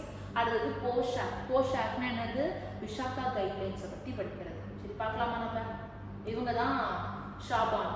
இதில் என்ன பார்க்கணும் அப்படின்னா, ஷாபானு அவர்கள் கேஸ் போட்ட வருஷம், அவங்களோட ஏஜ் என்னன்னா 62 வயசு. ஓகேவா, 62 வயசில் தான் அவங்க கேஸ் போட்டிருப்பாங்க. அப்போ கிட்டத்தட்ட ஒரு 60 வயசு 55 தான் அப்போ அவங்க ஹஸ்பண்டுக்கு 60-65 இருக்கும். அப்போ அவர் செகண்ட் மேரேஜ் பண்ணியிருக்காரு. இவங்களுக்கு அதாவது கிட்டத்தட்ட இவங்க 5 குழந்தைங்க வச்சுருக்காங்க. அப்போ இவங்க டைவர்ஸ்லாம் பண்ணதுக்கப்புறம் மெயின்டெனன்ஸ் பார்த்துக்கணும்ல, அதுக்காக ரொம்ப கஷ்டப்பட்டிருப்பாங்க. இந்த கேஸை பற்றி நீங்கள் நல்லா தெரிஞ்சுக்கணும். எப்போவுமே கேஸை பற்றி நல்லா புரிஞ்சுக்கணும் அப்படின்னா அது சம்மந்தப்பட்ட ஏதாவது படம் இருக்கான்னு பாருங்கள். பார்த்தீங்கன்னா மண்டேல ஃபுல்லாக ரெஜிஸ்டர் ஆகிடும். 370 வச்சு படிங்கன்னா 370 மூவின்னு ஒன்று இருக்கும். 370 மூவி ஹீரோயினும் ஷாபானு கேஸோட ஹீரோயினும் ஒருத்தவங்க தான், எனக்கு பேர் டக்குன்னு ஞாபகம், யாமின்னு நினைக்கிறேன், யாமி கௌதம். ஆமாம், யாமி கௌதம். அவங்க 2 சமயம் நடிச்சிருப்பாங்க, இந்த படத்துலையும் நல்லா நடிச்சிருப்பாங்க. டைம் இருந்தால் அதை செஞ்சு அந்த மூவி பாருங்கள். ஓகே, இதில் ஃபஸ்ட்டு பார்க்க போகிறது விஷாகா கைட்லைன்ஸ். விஷாகா அப்படின்றவங்க யார் அப்படின்னா, இந்த விஷாகா ஒரு சோஷியல் ஆக்டிவிஸ்டாக இருக்காங்க. சோஷியல் ஆக்டிவிஸ்டாக இருக்கும்போது என்ன ஆகுது அப்படின்னா, நிறைய விஷயத்துக்காக போராடுறாங்க. டவுரியை எதிர்த்து போராடுறாங்க, டொமஸ்டிக் வயலன்ஸ் எதிர்த்து போராடுறாங்க, சைல்டு மேரேஜ் எதிர்த்து போராடுறாங்க. இதை மாதிரி நிறைய விஷயங்களுக்காக விஷாகா போராடுறாங்க. இந்த விஷாகா போராடிட்டு இருக்கும்போது ஒரு பொண்ணை பார்க்குறாங்க, ஒரு 13 இயர்ஸ் கீழே இருக்கிற பொண்ணு. அந்த பொண்ணுக்கு சைல்டு மேரேஜ் பண்ண போகிறாங்க அப்படின்னு சொல்லிட்டு தெரிய வருது. அப்போது சைல்டு மேரேஜ் பண்ண போகிறாங்கன்னு இந்த விஷாக்கா என்ன செய்கிறாங்கன்னா அதை எதிர்க்கிறாங்க, ரொம்ப கஷ்டப்பட்டு எதிர்க்கிறாங்க. நிறைய கிரவுண்டில் எதிர்க்கும் போது அந்த பொண்ணுக்கு கல்யாணம் ஆகுது. ஆனால் இவ்வளோ கஷ்டப்படுத்தினாங்களா இந்த விஷாக்காவை ஏதாவது செய்யணும்னு சொல்லிட்டு பிளான் பண்ணுறாங்க. இவங்க வேலை செஞ்சுட்டு வெளியே அந்த வேலை செஞ்சுட்டு இருக்கிறது வெளியே வரும்போது அவங்க ஹஸ்பண்ட் கூட தான் வருவாங்க. ஆக்சுவலி வெளியே வரும்போது என்ன பண்ணிடுறாங்கன்னா இவங்கள கேங் ரேப் பண்ணிடுறாங்க. ஸோ இந்த கேஸை தான் விஷாக்கா கைட்லைன்ஸ்னு சொல்கிறாங்க. ஓகேவா? இந்த கேஸோட ஒரு இம்பேக்ட் நம்மளுக்கு என்ன நடக்குது அப்படின்னா protection of sexual harassment, protection of women from sexual harassment post ஆக்ட்னு சொல்லிட்டு நம்மளுக்கு ஒரு ஆக்ட். வேலை செய்யும் இடத்தில் பாலியல் வன்கொடுமைக்கு எதிரான சட்டம், பெண்கள் பாலியல் வன்கொடுமைக்கு எதிரான சட்டம்னு சொல்லிட்டு கொண்டு வராங்க. இந்த விஷாக்கா வந்து பார்த்தீங்கன்னா என்ன ஆர்டிகிளை பற்றி பேசுதுன்னா 15 and 21 பாகுபாடு காட்டக்கூடாது, பாலினத்தில் பாகுபாடு காட்டக்கூடாது. 21 வாழ்வதற்கான சுதந்திரம் இருக்கா அப்படின்னா இல்லை. ஓகேங்களா? இந்த கேசஸ் படி இல்லை. ஏன்னா ஒரு நார்மலாக என்னால் ஒர்க் கூட பண்ண முடியல, ஒரு இடத்துல நார்மலாக என்னால் நடக்க கூட முடியல. ஓகே, எல்லாத்துக்கும் எனக்கு என்ன தேவைப்படுது அப்படின்னா ஒரு செக்யூரிட்டி நம்மளுக்கு தேவைப்படுது. அப்போ இதை பற்றி நம்மளுக்கு பேசுகிறாங்க. சரிங்களா? இது ரொம்ப இம்பார்ட்டண்ட்டானது. நம்மள நிறைய விஷயங்கள் நம்ம படிப்போம். இதுதான் இந்த போஷ் ஆக்ட். POSH அப்படிதான் போர்ஷன் வந்துச்சு, வேலை செய்கிற இடத்துல. இந்த ஒரு வருஷத்துக்கு முன்னாடி பார்த்தீங்கன்னா 2012 போக்சோ சட்டம் வரும், protection of child from sexual offence. அது போக்சோ சட்டம் 2012. வேலை செய்கிற இடத்துல பெண்களை பாதுகாக்கணும்னு சொல்லிட்டு 2013. அப்போ இந்த விஷாக்கா கைட்லைன்ஸ் நிறைய பேசியிருப்பாங்க. இதில் பேசும்போது என்ன சொல்லியிருப்பாங்க அப்படின்னா அப்போவே சொல்லியிருப்பாங்க ஐசிசியை எஸ்டாப்ளிஷ் பண்ணணும்னு சொல்லிட்டு. ஐசிசினா என்ன இருக்குன்னா இன்டர்னல் கம்ப்ளைண்ட் கமிட்டி. 10 பெண் உறுப்பினர்களுக்கு மேலே ஒரு கம்பெனியில் இருந்தாங்கன்னா அந்த கம்பெனியில் இந்த பேனல் இருக்கணும். ஓகேங்களா? இந்த பேனல் என்ன பேனல் அப்படின்னா பெண்கள் ஏதாவது ஹராஸ்மெண்ட் சம்மந்தப்பட்ட விஷயங்கள் ஏதாவது புகார் அளிக்கிறாங்கன்னா அந்த புகாரெல்லாம் எடுத்துக்கிறதுக்கான பேனல் தான் இந்த ஐசிசி. அந்த பேனலில் ஒரு விமன் அது கண்டிப்பாக இருக்கணும். அப்போது ஒரு இன்சிடென்ட் நடக்குது அந்த பொண்ணுக்கு அப்படின்னா அந்த பொண்ணு என்ன பண்ணணும், அந்த பெண் என்ன பண்ணணும்னா அந்த இன்சிடென்ட் நடந்து 90 நாட்களுக்குள் 30 days, அதாவது 90 daysக்குள்ளே அந்த கம்ப்ளைண்ட்டை அவங்க இஷ்யூ பண்ணணும், அதாவது சொல்லணும், ஃபைல் பண்ணணும். ஃபைல் பண்ணி 90 daysக்குள்ளே அந்த பெட்டிஷனை அந்த பெட்டிஷன் என்ன பண்ணணும்னா அந்த பேனல் வந்து என்கொயரி பண்ணணும். ஓகேங்களா? ஞாபகம் வச்சுக்கோங்க, நடந்த 90 daysக்குள்ளே ஃபைல் பண்ணணும், ஃபைல் பண்ண 90 daysக்குள்ளே என்கொயரி பண்ணணும். இதுதான் முக்கியமான விஷயங்களாக பேசுனாங்க. ப்ளஸ் கண்டிப்பாக 10 உமன் மெம்பர்ஸ்க்கு மேலே இருக்கிற ஒரு ஆஃபீஸில் ஷீ பாக்ஸ்னு ஒன்று இருக்கும். ஷீ பாக்ஸ்னால் என்ன அர்த்தம்னா செக்ஷுவல் ஹராஸ்மெண்ட் பாக்ஸ். ஆன்லைனில் அந்த கம்ப்ளைண்ட்ஸ் எல்லாம் போடுறதுக்கான ஷீ பாக்ஸ்னு ஒன்று இருக்கணும், இல்லை ஷீ பாக்ஸ் வெப்சைட் அதாவது இருக்கணும் அப்படின்னு சொல்கிறாங்க. ஓகேவா? இந்த முக்கியமான பாயிண்ட் தான் நம்ம விஷாக்கா கேஸில் நம்ம பார்ப்போம். 1997 விஷாக்கா கேஸ் ஆக்ட் வந்தது 2013. நெக்ஸ்ட் பார்க்க போகிறது ஷாபானு கேஸ் 1985. ஸோ ஷாபானு அப்படின்னு பார்க்கும்போது 1985 இந்த கேஸ் போடுறாங்க. இந்த கேஸ் இது சம்மந்தப்பட்டது அப்படின்னா 1978 ஷாபானு என்ன பண்ணுறாங்கன்னா டைவர்ஸ் அப்ளை பண்ணுறாங்க. டைவர்ஸ் ஆக்சுவலி அவங்க டைவர்ஸ் அப்ளை பண்ணலை, அவங்க ஹஸ்பண்ட் தான் டைவர்ஸ் அப்ளை பண்ணுறாங்க. ஏன்னா ஷாபானோட ஹஸ்பண்ட் யாருன்னா அவருமே ஒரு வக்கீல் தான். அவர் என்ன பண்ணுறாருன்னா ஃபஸ்ட்டு கல்யாணம் நடந்துடும், அதுக்கப்புறம் ஆஃப்டர் 50 இயர்ஸ்க்கு அப்புறமா ஒரு கல்யாணம் பண்ணுறாரு. கொஞ்ச நாள் வரைக்கும் 2 பேரும் ஒரே வீட்டில் தான், 2 ஒய்ஃபையும் ஒரே வீட்டில் தான் வச்சுருக்காங்க. அதுக்கப்புறம் கொஞ்ச நாள் கழிச்சு தன்னோட முதல் ஒய்ஃப் என்ன பண்ணுறாங்கன்னா வேற ஒரு வீட்டில் வைக்கிறாங்க. வித் அவங்களுக்கு அந்த முதல் மனைவிக்கு 5 பசங்க இருக்காங்க. ஷாபானுக்கு 5 சில்ட்ரன்ஸ் இருக்காங்க. அந்த 5 சைல்டையும் ஒன்றா வச்சு அவங்க மெயின்டெனன்ஸ் கொடுக்கும்போல, அப்போ அது கொடுக்கும்போது என்ன பண்ணுறாருன்னா 200 rupees மந்த்லி மெயின்டெனன்ஸாக கொடுக்குறாங்க. கொஞ்ச நாள் போகும்போது என்ன பண்ணுறாருன்னா கொஞ்ச நாளுக்கு அப்புறம் கொடுக்கறது இல்லை. அந்த 5 குழந்தைங்களே பார்த்துக்கணும், ஏன்னா ஃபுல்லாக டிபெண்டாக தான் இருக்காங்க, ஹஸ்பண்டுக்கு டிபெண்டாக தான் அவங்க இருக்கிறாங்க. அப்போ இதனால என்ன பண்ணுறாங்கன்னா போய் கேட்டதுக்கு டைவர்ஸ் கொடுத்துட்றாரு. சரிங்களா? டைவர்ஸ் கொடுத்ததுக்கப்புறமா இன்னும் கேட்கவே முடியாது. அந்த இக்தாத் பீரியட்னு சொல்லுவாங்க, அந்த பீரியடுக்குள்ள தான் மெயின்டெனன்ஸ் கேட்க முடியும். ஸோ கொடுத்துட்றாங்க, கேட்க முடியல. அப்போ என்ன பண்ணுறாங்கன்னா டிஸ்ட்ரிக்ட் கோர்ட்டில் போய் கேட்குறாங்க. டிஸ்ட்ரிக்ட் கோர்ட்டில் கேட்கும் போது 25 ரூபாய் 25 rupees மாதம் கொடுக்கணும்னு சொல்கிறாங்க. அப்போ இந்த அம்மா என்ன பண்ணுறாங்கன்னா திருப்பியும் அப்பீல் பண்ணி மத்திய பிரதேஷ்க்கு போகிறாங்க. மத்திய பிரதேஷில் என்ன பண்ணுறாங்கன்னா 179 ரூபாய் கொடுக்கணும்ப்பா மாதத்துக்கு அப்படின்னு சொல்கிறாங்க. சரிங்களா? ரொம்ப கம்மி தான் இதெல்லாம். அவரே முன்னாடி கொடுக்கும்போது 200 rupees கொடுத்துருந்தாரு, இவங்க 179 அது கொடுக்கணும் அப்படின்னு சொல்கிறாங்க. இந்த 179 கொடுக்கணும் அப்படின்னு சொன்னதை அவங்க ஹஸ்பண்ட் என்ன செய்யறாங்கன்னா சுப்ரீம் கோர்ட்டுக்கு அப்பீல் பண்றாங்க. நான்லாம் 179 தர முடியாது, ஏன்னா 3 மாசம் முடிஞ்சிருச்சு, அது வரைக்கும் தான் எங்களால் கொடுக்க முடியும்னு சொன்னதுனால சுப்ரீம் கோர்ட்ல என்ன சொல்றாங்க, இதான் முக்கியமான விஷயம்.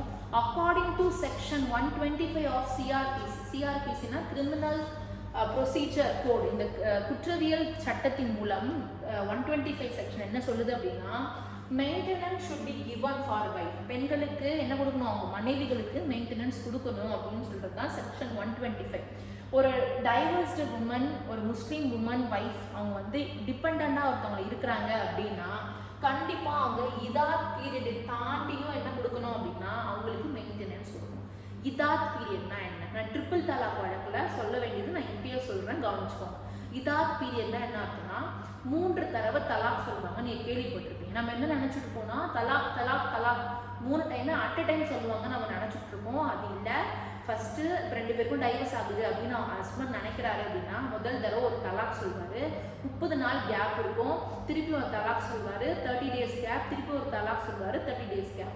அப்போ பாருங்கள், குரானில் சொல்லியிருக்காங்க 3 தடவை தலாக் சொல்லும் போது அந்த இடைவெளி 90 நாட்கள் இருக்கணும். எதுக்காக இந்த 90 நாட்கள் கொடுக்குறாங்க அப்படின்னா இதுதான் இத்தாத் பீரியட்னு சொல்லுவாங்க.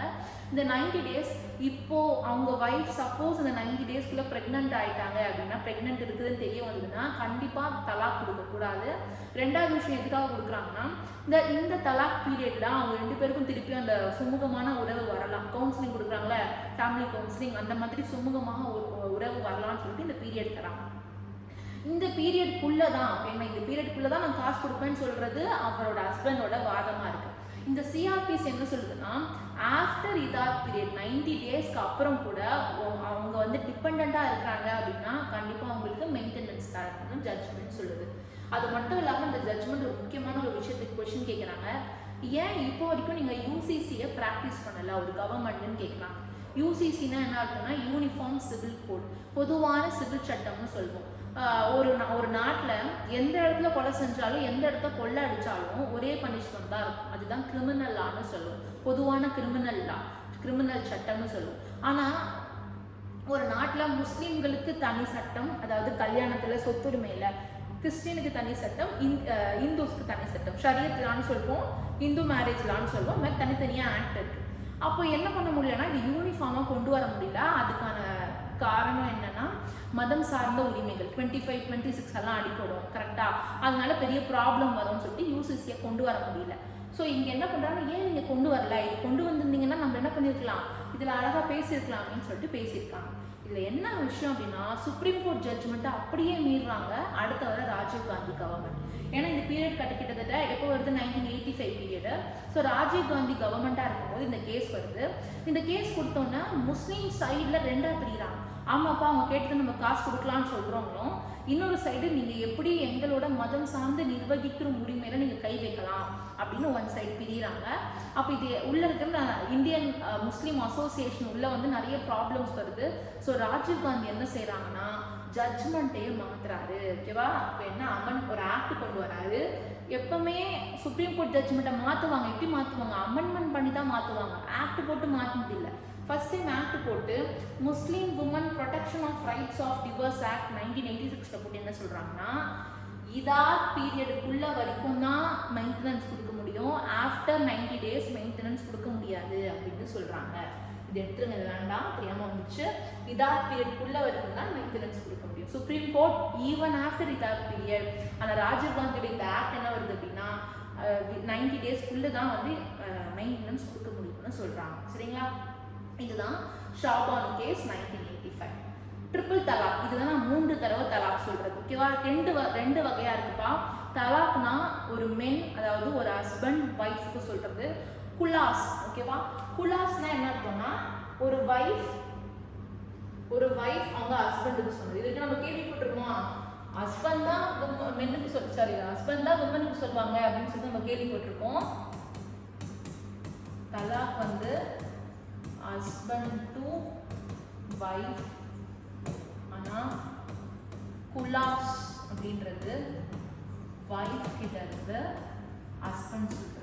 இது இருக்கு, ஆனால் யாருமே ரொம்பலாம் யூஸ் பண்ண மாட்டாங்க, தலாக்கு தான் ரொம்ப யூஸ் பண்ணிட்டு இருக்காங்க. ஸோ இது எதை பற்றிலாம் பேசுதுன்னா பலதார திருமணங்கள் பற்றியும் முத்தலாக் பற்றியும் பேசுது. நான் ஏற்கனவே உங்களுக்கு சொல்லியிருக்கேன், ட்ரிபிள் தலாக் அப்படின்னா ஒரு தலாக் போடுவாங்க 30 days, அப்புறம் தலாக் 30 days, திருப்பியும் தலாக் 30 days. ஸோ கிட்டத்தட்ட 90 days, ஓகேவா, 90 நாட்கள் கழிச்சு தான் அந்த டைவர்ஸ் செல்லுபடி ஆகும். நிறைய பேர் தப்பா சொல்லிடுறாங்க, 3 தடவை தலாக் சொன்னோன்னே டைவர்ஸ் ஆயிடும். அது இல்லை, 90 நாள் கழிச்சு தான். இப்போ என்ன சொல்றாங்க பாருங்க, இந்த கேஸ் ஏன் வந்தது 2019லனா, இந்த கேஸ் இன்ஸ்டன்ட் தலாக் பத்தி. ஸோ நிறைய பேருக்கு தெரியல, இந்த டைம்ல இருக்கிற ஹஸ்பண்ட்ஸுக்குலாம் தெரியல, தலாக்குக்கான மீனிங் தெரியாம என்ன பண்ணிடுறாங்கன்னா தலாக் தலாக் தலாக் அப்படின்னு சொல்லிட்டு நான் டைவர்ஸ் பண்ணிடுறேன்னு சொல்லிடுறாங்க. அப்போ அங்கே இருக்கிற பெண்கள்லாம் என்ன செய்கிறாங்கன்னா, முஸ்லீம் பெண்கள் எங்களோட அடிப்படை உரிமையை மீறப்படுது, எங்களை நீங்கள் அன்டச்சபிலிட்டி கொண்டு வரீங்க, எங்களோட ஆர்டிகல் 26 மீறுது, 15 மீறுது, எல்லாமே மீறுது அப்படின்னு சொல்லிட்டு என்ன பண்ணுறாங்க அப்படின்னா இந்த கேசஸ் போடுறாங்க. இந்த கேசஸ் பார்த்துக்கோங்க, இன்ஸ்டண்ட்டாக பற்றி பேசுறது. ஸோ இன்ஸ்டன்ட் தலாக் வந்து ஃபண்டமெண்டல் ரைட்ஸ் 14, 15 மீறுதுன்னு சொல்லிடுறாங்க. அது மட்டும் இல்லாமல் இந்த முஸ்லீம் உமன் ஆக்ட் 2019 வந்துச்சு பார்த்தீங்களா, என்ன சொல்லியிருந்தாங்க, 90 நாள் வருது நம்ம மெயின்டெனன்ஸ் கொடுக்கணும்னு சொல்லியிருந்தாங்க. அந்த ஆக்ட் என்ன பண்ணுது அப்படின்னா, சாரி 1986 ஆக்ட், இந்த 2019 ஆக்ட், அதை அமெண்ட்மெண்ட் பண்ணுறாங்க. இந்த ஆக்ட் என்ன பண்ணுதுன்னா, அந்த மாதிரி யாராவது தலாக் சொன்னாங்கன்னா அவங்களுக்கு 3 வருஷம் இம்ப்ரிசன்மெண்ட் ப்ளஸ் பெயிலாம் கொடுக்க முடியாது, நான் பெயிலபிள் அப்படின்னு கொடுத்துட்றாங்க. சரிங்களா, அது மாதிரி அந்த மாதிரி தலாக் சொன்னாங்கன்னா அது வாய்டு, அது செல்லாதுன்னு சொல்லிடுறாங்க. ஓகேவா, இதுதான் ஷயாரு பானு கேஸ் அப்படின்னா முத்தலாக் கேஸ். Last case Indian lawyer association case 2018. இது 2018ல போட்ட கேஸ் இல்லை, இது 2011லேருந்தே இந்த ப்ராப்ளம் போயிட்டு இருக்கு. 2018 இந்த கேஸை பற்றி பேசியிருக்காங்க. இந்தியன் லாயர்ஸ் எல்லாம் ஒன்றா சேர்ந்து இந்த பில்லை வந்து போட்டிருக்காங்க. என்ன போட்டிருக்காங்க பாருங்க, இந்த கேஸ் என்ன ஆகுதுன்னா 2018 வருஷம் 5 ஜட்ஜ் கொண்ட பெஞ்சை வந்து ஒரு டிசிஷன் எடுக்கிறாங்க. எதை பற்றி டிசிஷன் எடுக்கிறாங்க, இதுக்கு முன்னாடி வரைக்கும் சபரிமலால பெண்கள் போகக்கூடாது, 10 வயதுலேருந்து 50 வயது இருக்கிற பெண்கள் வந்து போகக்கூடாது, ஓகேங்களா அப்படின்னு இருந்துச்சு. அந்த மாதிரி எக்ஸ்க்ளூட் பண்ணிங்கன்னா அது அடிப்படை உரிமையை மீறுது அப்படின்னா இந்த கேஸை போடுறாங்க. ஸோ என்ன நடக்குது, முக்கியமான விஷயம் அப்படின்னா இந்த வார்த்தையை நீங்கள் தெரிஞ்சுக்கணும். செப்பரேட் ரிலீஜியஸ் டினாமினேஷன் அப்படின்னா என்ன அர்த்தம்னா, தனியாக ஒரு அறக்கட்டளை மாதிரி வச்சு நடத்துனீங்கன்னா அது ஓகே. ஆனால் சபரிமலா பார்க்கும்போது திருவிதாங்கூர் கவர்மெண்ட் இருக்குல்ல, அந்த கவர்மெண்ட்டோட ட்ரஸ்ட் நடக்கிறது தான் Sabarimala. Okay, one of the பார்ட்னராக அவங்க இருக்கிறாங்க. அதனால நீங்கள் என்ன பண்ண முடியாதுன்னா நீங்களே ஒரு முடிவு எடுக்கக்கூடாது. சப்போஸ் செப்பரேட் ரிலீஜியஸ் டினாமினேஷனாக இருக்குது அப்படின்னா நீங்கள் தனியாக ஒரு முடிவு எடுத்துக்கலாம். ஆனால் திருவிதாங்கூர் அரசு சம்மந்தப்பட்டு இருக்கிறதுனால தனியாக ஒரு முடிவு எடுக்க முடியாது. சுப்ரீம் கோர்ட் ஜட்ஜ்மெண்ட்டை நீங்கள் ஃபாலோ பண்ணி தான் ஆகணும் அப்படின்னு சொல்லிட்டு இதில் சொல்லியிருப்பாங்க. முக்கியமான வார்த்தையை நம்ம ஞாபகம் வச்சுக்கணும். இந்த ஜட்ஜ்மெண்ட்ல 4:1 மெஜாரிட்டி வருது, ஓகேங்களா. யார் அந்த 4:1 அப்படின்னா 4 men and 1 woman. 4 men என்ன பண்றாங்கன்னா இந்த ஜட்ஜ்மெண்ட்டை பாஸ் பண்றாங்க. அதாவது அடிப்படை உரிமையை மீற மாதிரி இருக்குது, பெண்களை நீங்க அலோவ் பண்ணாம இருக்கிறது, அதனால சபரிமலாக்கு பெண்கள் போகலாம் அப்படின்னு சொல்றாங்க இந்த 4 பேர். ஹிந்து மல்ஹத்ரா மட்டும் என்ன சொல்றாங்கன்னா அதுக்கு நாங்கள் எதிர்க்கிறோம். ஏன் எதிர்க்கிறோம் அப்படின்னா, நீங்கள் ரிலீஜியஸ் ப்ராக்டிசஸை தான் வந்து நம்ம சொல்லணுமே தவிர சத்தி சோஷியல் ஈவில் இந்த மாதிரி இருந்தால் தான் வந்து என்னது அடிப்படை உரிமையை மீறுதுன்னு நம்ம சொல்லணும். இதெல்லாம் இல்லை அப்படின்னு சொல்கிறாங்க. ரெண்டாவது விஷயம், இது ரிலீஜியஸ் டினாமினேஷன் கீழே இருக்குது, அவங்களோட உரிமை. நீங்கள் எப்படி வந்து இது வந்து உங்கள் கவர்மெண்ட் எடுத்து சுப்ரீம் கோர்ட்டில் நீங்கள் கேஸ் சொல்லலாம்னு சொல்லிட்டு இந்து மல்ஹத்ரா அவர்கள் சொல்கிறாங்க, ஓகேங்களா. அப்போ சபரிமலா கேஸ்னும் சொல்லுவாங்க, அது ரொம்ப ஈஸி கண்டுபிடிச்சிருவீங்க. அதனால என்ன சொல்லுவாங்க, இந்தியன் லாயர்ஸ் அசோசியேஷன் கேஸ்ன்னு சொல்லுவாங்க. இதை நீங்கள் ஞாபகம் வச்சுக்க வேண்டிய வார்த்தை செப்பரேட் ரிலீஜியஸ் டினாமினேஷன். மெயின்ஸ் எழுதும் போது நீங்கள் எப்படி எழுதணும்னா in favour of the judgment against the judgment அப்படின்னு எழுதணும். ஓகே, அந்த 4 பேர் என்ன சொல்கிறாங்க, அந்த ஒருத்தர் என்ன சொல்கிறாங்கன்னு சொல்லிட்டு எழுதணும், ஓகேவா. ஸோ இதோடு நம்ம என்ன படித்தோம் அப்படின்னா, மேலே வந்து ஃபண்டமெண்டல் ரைட்ஸ் பெருசா, டிபிஎஸ்பி பெருசா, ஆர்டிகல் 13 பார்ட் 2 பெருசா, ஜுடிஷியல் ரிவ்யூ பண்ணலாமா இல்லை அமெண்ட்மெண்ட் பெருசா, 368 பெருசான்னு பார்த்தோம். அடுத்தது விமன் ரிலேட்டட் கேசஸ் நம்ம பார்த்தோம். 6+4 10 கேசஸ் பார்த்து முடிச்சிருக்கோம். ஸோ நல்லா நோட்ஸ் எடுத்துக்கோங்க, பர்ஃபெக்டாக படிங்க, ஓகேங்களா. Thank you so much, bye bye.